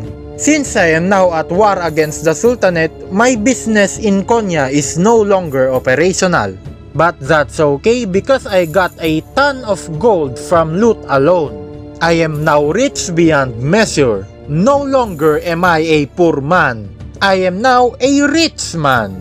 This amount of gold is enough to support my campaign indefinitely. Konya is under siege by the Byzantines, so naturally I'm gonna help them. This is actually a great opportunity to liberate my barn and resume its operation. Oh yeah, this is gonna be an easy fight. There we go, thanks for the loot, and now I am up to level 8, which is more than enough to max out the bandaging wounds and surgery skill. The remaining points will go to scouting as this will increase my travel speed on the map. Bitlis is under siege by France, so of course I am going to help with the attack. There we go, that is free loot once again. Oh hello there, Turan Shah. Alright, this is going to be my first ever battle without any help from other armies. 81 military units against 343 peasants. This may or may not be a bloodbath. Oh my lord, look at those losses. Oh, that's not good. But I won the battle though. That's great news. Peasants can defeat enemy armies. To some extent at least. And now I am up to level 10. That is enough to max out the scouting skill. Next skill to increase will be engineering. Yeah, that battle indeed injured a lot of my peasants. And that's the reason why I specialize as an army doctor. The Byzantines are besieging Kars. Another battle I can help in. There we go, that's an easy victory, and now I am at level 11. Oh yeah! That is more points going to engineering. Now that I have a decent amount of levels, this is the time I buy a siege weapon. I only need one, so buying the cheapest one on the market will do. With several levels and a siege weapon in my possession, I am now close to fulfilling my destiny. There is only one more problem that remains, and that is my army. Considering the losses I sustained at the battle against Turan Shah, I am going to need more peasants. A lot more peasants. And so, I toured all over Europe once again, from castle to castle, village to village. I went and gathered peasants under my banner. It was a grueling task, a long and difficult process, but I had to persevere.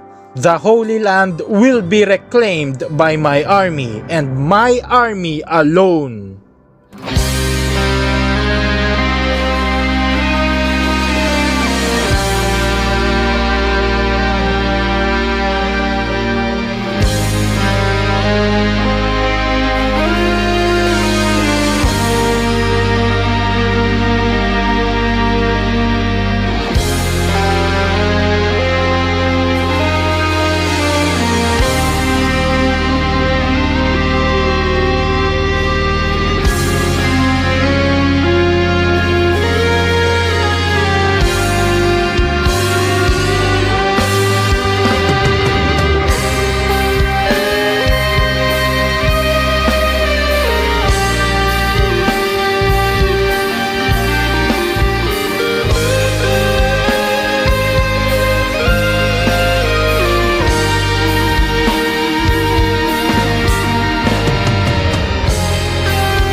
Alright, I have finally gathered 1,000 peasants in the army. I have been all over Europe and the Middle East just hiring volunteer recruits. They are all peasants with absolutely no combat experience whatsoever. Now, I am ready to once and for all take back the city of Jerusalem and fulfill my destiny. I just have to get there first.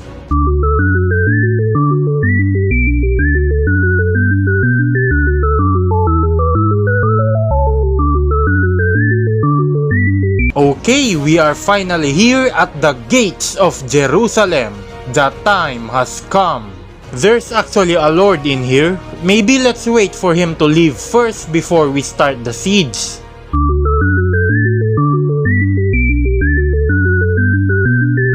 Okay, he has left. What an idiot. So now, declare war and the siege begins. This is it, the point of no return. If I take this city, I will fulfill my destiny. Alright, I can only hope that no one comes to defend the city. Here they come. That's unfortunate. We will have to dispose of them first. Now, I wonder how much peasants are we going to lose in these battles. Okay, it's not that bad. It's almost like a 1-to-1 ratio. We are eliminating them at the same rate they are eliminating us. Okay, I won! Thanks for the loot and I leveled up once again.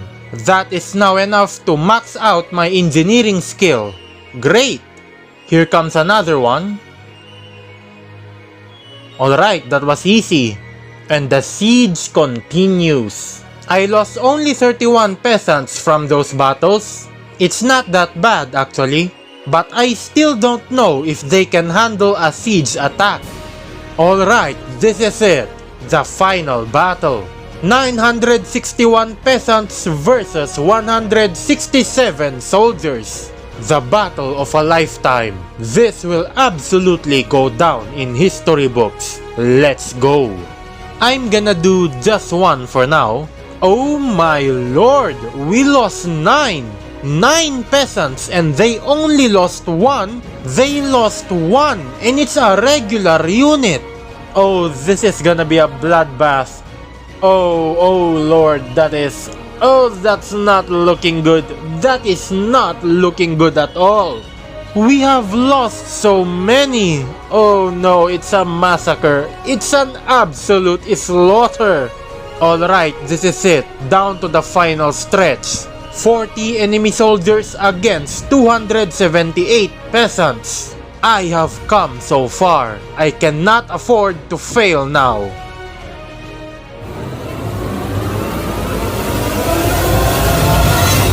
And that's it. I have done it. I and my band of peasants have successfully captured the city of Jerusalem. Oh, that is beautiful. That is absolutely beautiful. There it is. It feels good. Feels really good.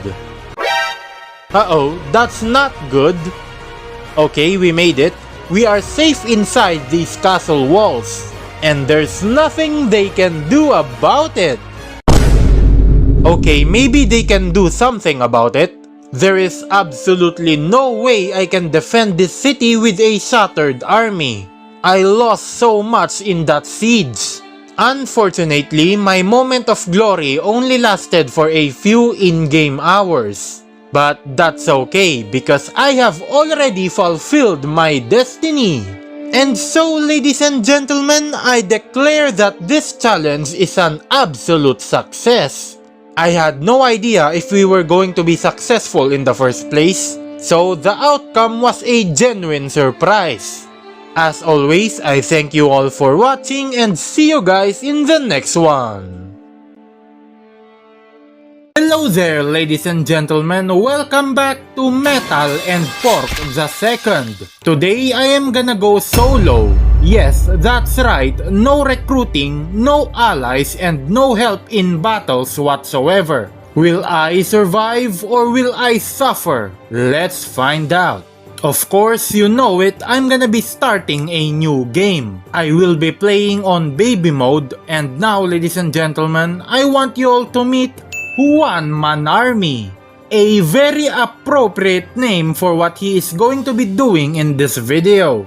And Juan will be leading the state of Army of One. Yes, I have very creative names, I know. As for our spawn area, it doesn't really matter. But you know me, of course I'm choosing the Sultanate of Ram. Since we are on baby mode, the best profession will be the blacksmith. And lastly, distributing the starting skill points. Since I am not allowed to recruit units nor have any allies of any sort, the leadership skill is going to be useless for me, as well as other skills that affect an army as a whole, like bandaging wounds or surgery. Instead, I'm gonna be investing in combat skills, specifically the throwing skill, because we are gonna be throwing a lot of things in the game later. As for the remaining points, they are going into power. And here I'm going to increase athletics, stamina, and health. These three skills are very important. Alright, we are in, ladies and gentlemen, the world of Steel and Flesh 2. First things first, let's go inside a castle so we can sell all the starting items that we have. Choosing the blacksmith profession in baby mode starts us with a bunch of swords in our inventory, which we can all sell for a lot of money. There are also a bunch of resources, so yeah, more money for me. And just like that, we now have a starting money of 55,000 gold. The next thing we need to do is set up a business, specifically a barn. So, we need to buy all of the necessary resources, furnitures, and animals. You can set up a business in any castle you want, but for me, I'm gonna go to my beloved Konya. And here, I'm going to set up my barn. I have everything in place all the cows, and lastly, hire all the workers. And just like that, we now have a fully functioning barn. Businesses will make us money every week. Since we are now poor, there's nothing else I can do. Except, wait. 1 week later. Alright, ladies and gentlemen, first paycheck from the business received. With this money, I think it's time I buy myself some gear. Now, I was told that javelins are the best weapons in the game. Reason why I increased the throwing skill in the first place. 98 damage for only 4,600 gold? Damn! I feel like there's a better weapon than this. Let's go check other castles for a better javelin. Oh yeah, here we go. That's the one, ladies and gentlemen. 122 damage. Because of the weapon durability, it could be more, but this is okay for me. I'm satisfied with this. Next, let's go find a decent armor to wear, so we don't die from one hit. This one seems decent. 123 defense for only 24,000 gold. Yes, please. Now for the boots. Oh, yeah, okay. 15 defense, sure. And lastly, the helmet. We don't have a lot of gold to spend now. We need at least 10,000 gold in the bank for the business to keep working. Okay, 29 defense helmet it is. Beautiful. With me all suited up, it's time for me to fight my first battle solo. This may or may not be a bad experience, but I'm gonna do it anyway. Hello there, Bandit man. Prepare to fight me, and me only. Okay, 22 bandits against 1 man army. A very fair battle indeed. Since I'm solo, I guess putting the battle size to 10 will only make me fight 9 bandits at once, instead of making me fight all 22 bandits at the same time. And the battle distance will be near. It's just a small battle with 10 people. And here we are, ladies and gentlemen, our very first solo battle. At least when I fight like this, I get to enjoy the game's environment. Something that is rarely seen in my Steel and Flesh videos. There they are over the horizon, those dirty bandits. We are now in range, so I better get throwing. Oh, that's a one-hit kill, ladies and gentlemen. And another one. Alright, another one bites the snow. Ooh, 650% damage. These bandits stand no chance at all. Oh, I leveled up. That was fast. I guess with this we can max out our throwing skill and more points on athletics and stamina. Oh, these guys does not have a chance at all. They're all dropping like flies, it's insane. And that's the first wave cleared. Here comes the second one. I don't think they will ever get close to me at this rate.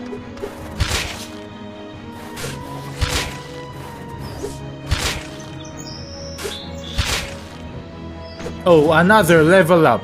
I guess there's really nothing else we need to spend our points on. So, all on power and increase our health. Third wave, ladies and gentlemen, there's only a few of them left and so far I've taken all of them down in one hit. Which is crazy! Throwing javelins is overpowered. Where are they? Oh, they're here! Sneaky, sneaky, sneaky bandits. And another level up. This is the third time now. In the same battle no less. Athletics and stamina going up then. And this is the last one. There we go. That's a victory, ladies and gentlemen. Yeah, apparently it's that easy. Look at that. And of course, garbage loot. Not surprising. Alright, what a successful first battle. We didn't even take a single hit in that entire time, which is amazing. In this case, I think the only enemy troops that can really hurt us will be the archers and anyone that rides on horseback. So we will need to choose our battles carefully, especially avoiding battles where there is enemy cavalry present. Oh, hello there, little bandit village. Oh, they're all archers. But I think I can tank the hits enough for me to take them all down. Yeah, I'm taking this fight. It's just too good to pass up. I am going to be capturing this village. They are on that watchtower there, I can see them. Now, one advantage of these archers is that they have a longer range than I. So I'm gonna have to dodge their arrows. Just bob and weave as we throw javelins at them. Okay, leveled up again. Man, you level up fast when fighting solo. This is my second battle and I'm already at level 7. Okay, only a few of them left. This guy must be one of the elite archers because he is tanking my javelins right now. Damn, 4 hits for an elite archer. They have some insane health and defense.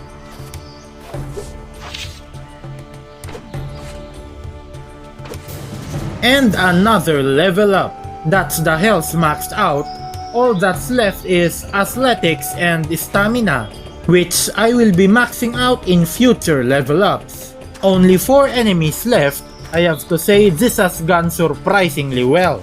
I haven't even taken a single hit yet, and I'm here fighting archers. Alright, 2 enemies remaining. They're probably somewhere in the village. Ooh, some piggies. I'm going to check these piggies out. Ah, my ass! I got shot in the ass! You sneaky bandit! I didn't know they can respawn on the tower. And down he goes. Now, where were we?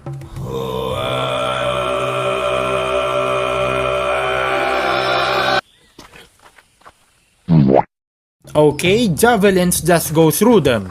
Immortal pigs. Alright. Where's this last guy? Ah, there he is. And just like that, the village is mine. And I took it all solo. Alright, ladies and gentlemen, I have successfully captured a village. Now, I wonder, is it possible for me to capture a castle all by myself? I don't even know. I guess I'll just have to try. But first, I need more level ups. 9 fresh victims for me. Just my kind of battle.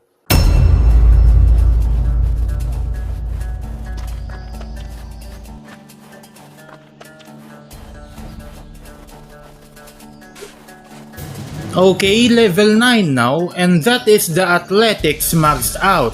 Amazing.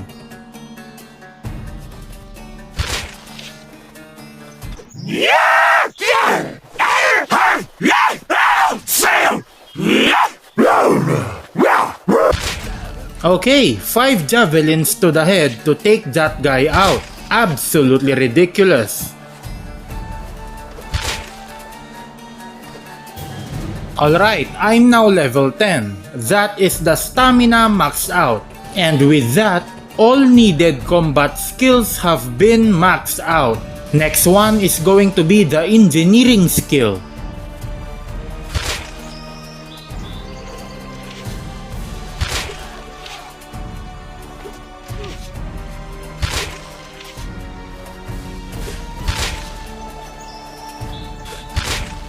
That was a quick and easy fight for 2 level ups. For the target castle that I'm going to be capturing, I think the pirates are currently the weakest faction with castles in the game. The pirates have the worst equipment out of everyone else if I remember correctly. So hopefully by the end of the video, I will be able to capture 1 pirate castle solo. But still, I need more levels for the engineering skill. And I need more money so I can buy a catapult. So I'll check back later.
Hello there, bandits! You guys will contribute towards my kill count. Wait, this is a naval battle. Oh no! Oh no! This is bad. I am in trouble. This is indeed a very big mistake. Tight, close quarters combat isn't exactly what I'm going for. Oh, this is a mistake. I might lose here. Oh lord, here they come. This is bad. This is so bad. I don't want to get cornered. That would be horrible. I am taking consistent damage. I know, this is a very small battle area. Not getting hurt isn't exactly avoidable here. Oh my god, that is scary, bro. Get away from me! Get away! Come on, what are you doing? Stop missing! Ay ay ay, my health! I'm taking a beating right now. Oh my god, what is this battle? I hate this. I hate this so much. Only a few more bandits remaining. I can do this! I have to believe!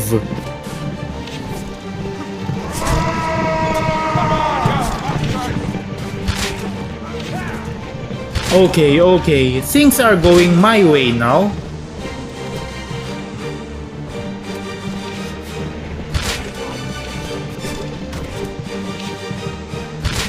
Only 3 bandits left.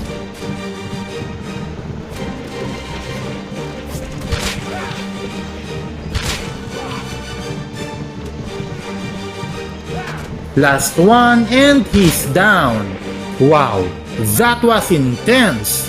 Well, that is a lesson learned for me. I will not be doing that again, ever. Alright, I think I have enough money for a cheap catapult. I need at least 1 siege weapon if I want to capture a castle. Here we go, a catapult for 17,000 gold. Very cheap indeed.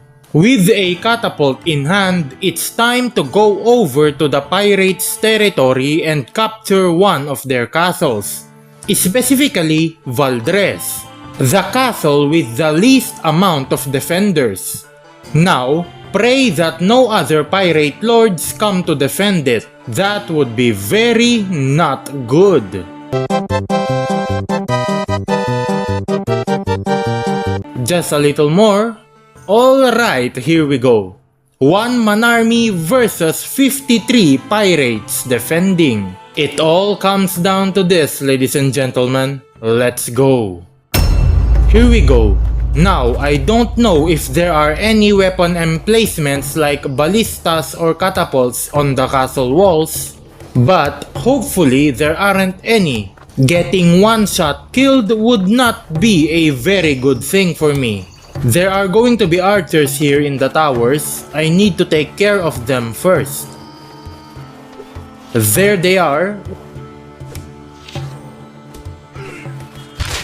1 down and 2 down. Very nice. Ow! Ow! What the hello? What was that? Oh, good heavens, I got shot by a ballista. That is painful. I don't know how I survived a ballista, but okay. I have a small problem here. My javelins cannot damage the enemy gate. I was hoping that it can, but apparently not. I will need the catapult.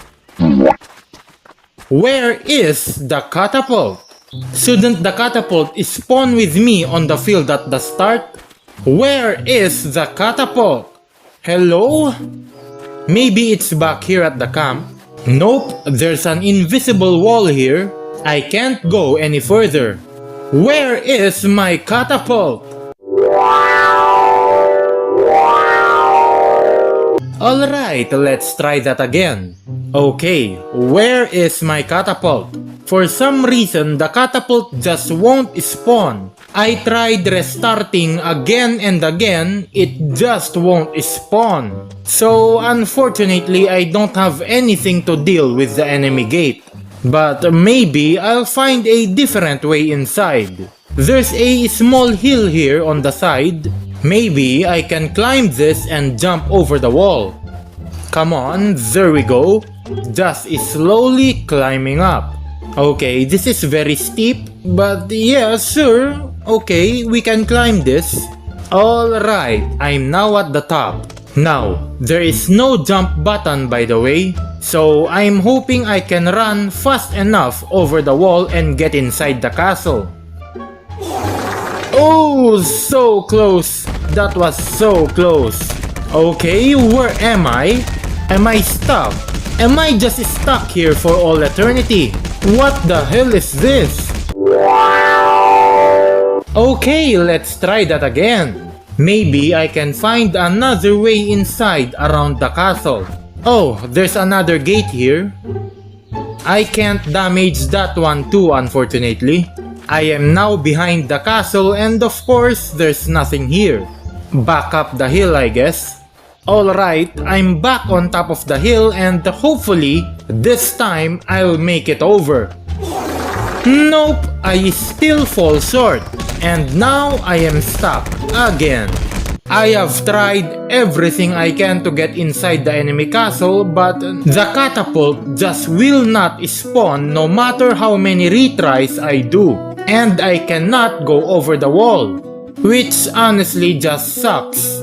And so, ladies and gentlemen, our journey ends here. Unable to capture a castle, one man army decided to retire and live the rest of his life in Konya, managing his small business until his peaceful death at the age of 69. Hopefully you all enjoyed this video as much as I had fun making it. As always, thank you for watching and see you guys in the next one. Hello there, ladies and gentlemen, welcome back to Steel and Flesh 2. Today I will be restoring the greatest empire in history.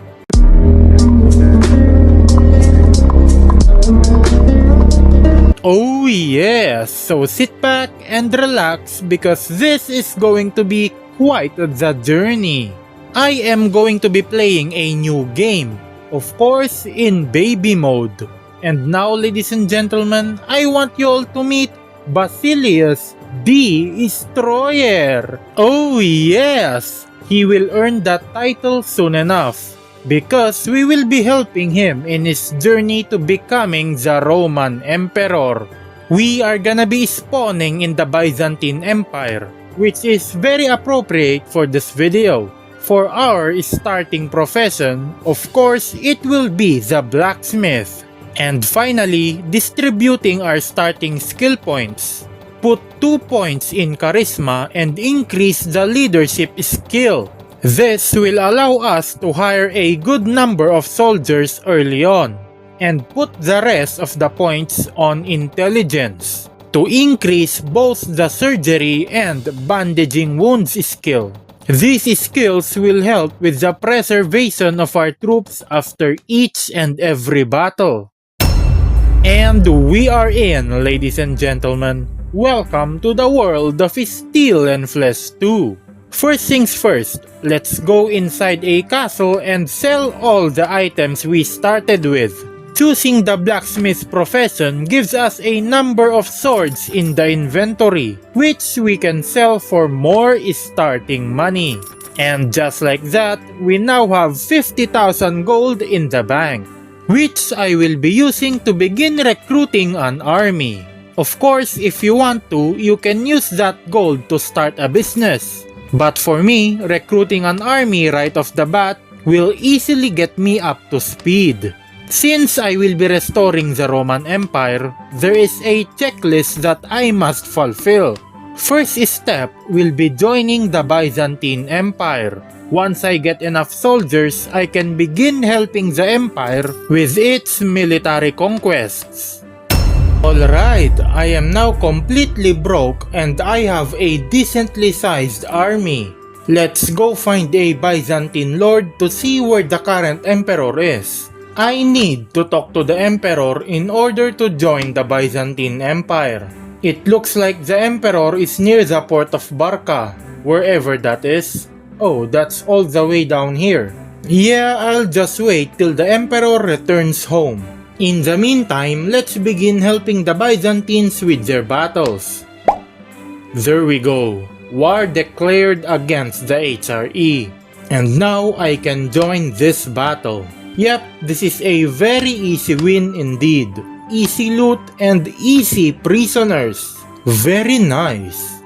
With the task at hand, I set out to help the Byzantines fight back against their enemies, which is absolutely very profitable. And soon, I reach level 4. More points on intelligence to further increase surgery and bandaging wounds skills. I'm basically just gonna hang around for a while, just fighting battles to earn more loot and more money. Mamur is currently under siege by the Byzantines. Time to make my way over there to help with the assault. Yeah, this is going to be slightly annoying. Don't worry guys, I'll be there. Slowly but surely. Also, Izmir is under siege as well. So close, yet so slow. Wait, the Emperor is here. Well, that was very worth it. Hello there, Emperor Alexios. I want to swear allegiance to your state. Blah blah blah, I agree. And there you go, ladies and gentlemen, I have officially joined the Byzantine Empire. Don't worry, Emperor, I am very loyal. I will 100% totally not stab you in the back. Now that I am a part of the Empire, my next goal will be climbing the social hierarchy. In this case, getting promoted into a warlord. In order to do that, I will need to win more battles, earn more gold, hire more troops, and most importantly, earn more respect. Alright, level 5 now, and that is more points going into the leadership skill. Time to assault Izmir, and yeah, this is an easy capture. Thank you for all the loot, and now Izmir is back into the hands of the Empire. Occasionally, I will be given missions like this one. It appears the Sultanate of Ram wants their castle back, so I've been ordered to defend Izmir. Doing missions is one way of earning legitimacy to becoming a warlord. Yep, this is going to be an easy victory. There we go. Free loot and a level up. Nice. That is enough points to max out the leadership skill, and the rest I will be using to increase the persuasion skill. Why the persuasion skill? You'll see soon enough, ladies and gentlemen. And that's a mission complete, earning me a little bit of respect and legitimacy. Alright, it's been a short while, and I have earned enough money to buy a siege weapon. This cheap battering ram will do. There we go. Now that I have a siege weapon, I can now siege enemy castles on my own. But I can't capture castles with my own army yet. I will need to hire more troops. Becoming a warlord requires me to earn at least 100 respect. So after doing a few more missions and releasing captured prisoners, I have now earned enough respect to proceed on to the next step. I now needed to gather support from the Byzantine lords. This is the moment where the persuasion skill enters the game. So after a few more battles, I have managed to reach level 9. Alright, that's the surgery almost maxed out, and that's persuasion also almost maxed out. With my high persuasion skill, it's time we start asking for support from the other Byzantine lords. All I have to do is talk to the lord, yes, nice to meet you, and directly ask him for support. If he doesn't want to support me, I can attempt to persuade him. There we go, ladies and gentlemen. This is how I will gain the support of the lords.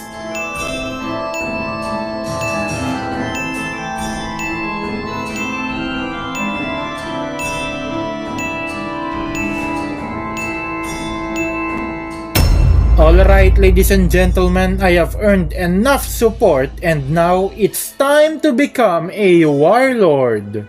Now that I am a warlord, I have been granted access to the warlord menu. And here I can command the Byzantine army. My next goal is already obvious, and that is becoming king. Or in my case, an emperor. For that, I will need to earn even more respect.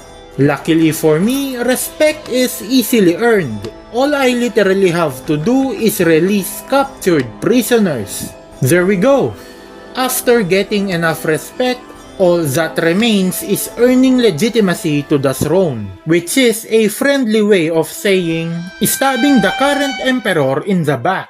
Okay, so I basically need to gather conspirators so I can usurp the imperial throne. And we can do that by doing the same thing, directly talking to the Byzantine lords.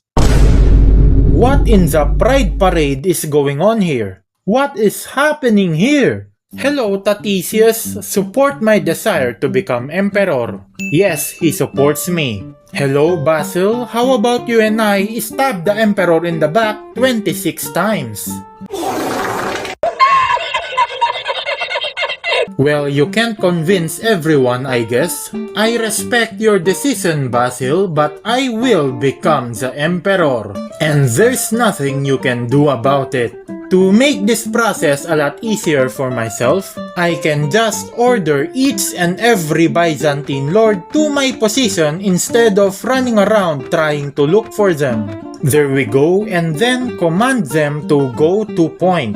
Basically, my location. And here they come, ladies and gentlemen. We will become the Emperor in no time.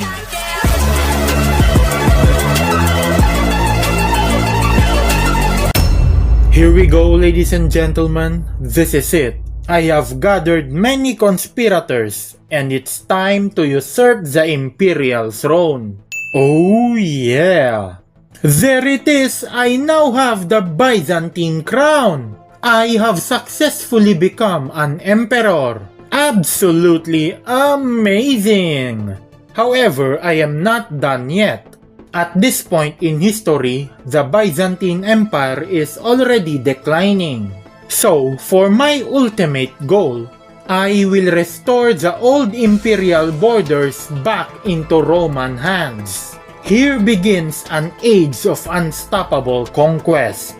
I will restore Anatolia, Syria, Jerusalem, Egypt, Carthage, Spain, France, and England back into the imperial fold. It all begins today. With multiple battles ahead of us, I reorganized the Roman military into two armies composed of more than 1,000 soldiers each. Very powerful and very dangerous. This way, I can siege two castles at once. I set my eyes in reconquering Anatolia first. Castle after castle, the Sultanate of Rum were slowly pushed back by sheer Roman might. The Sultanate didn't even manage to mount a resistance. They just simply couldn't defend. With Anatolia reconquered, it's only a matter of time until I officially restore the Roman Empire to its former glory.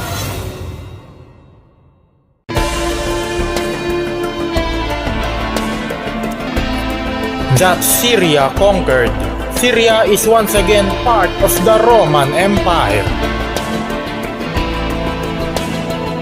Jerusalem falls to the powerful might of the empire.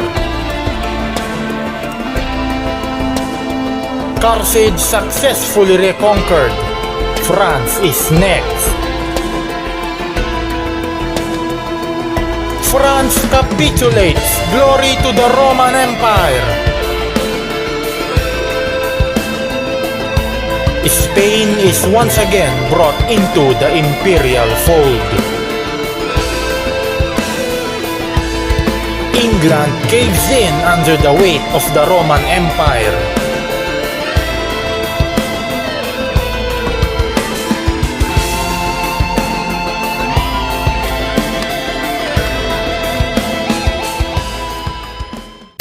It is done, ladies and gentlemen. It's been a grueling process, but it is finally done. I have officially restored the Roman Empire to its former glory. All of its borders brought back into Roman rule. Absolutely beautiful. Well, there you have it. Basilius the Destroyer, the restorer of Rome. So, ladies and gentlemen, this is the end of the video. I hope you enjoyed this one as much as I had fun making it. Thank you all for your unending support, and as always, thank you for watching and see you guys in the next one.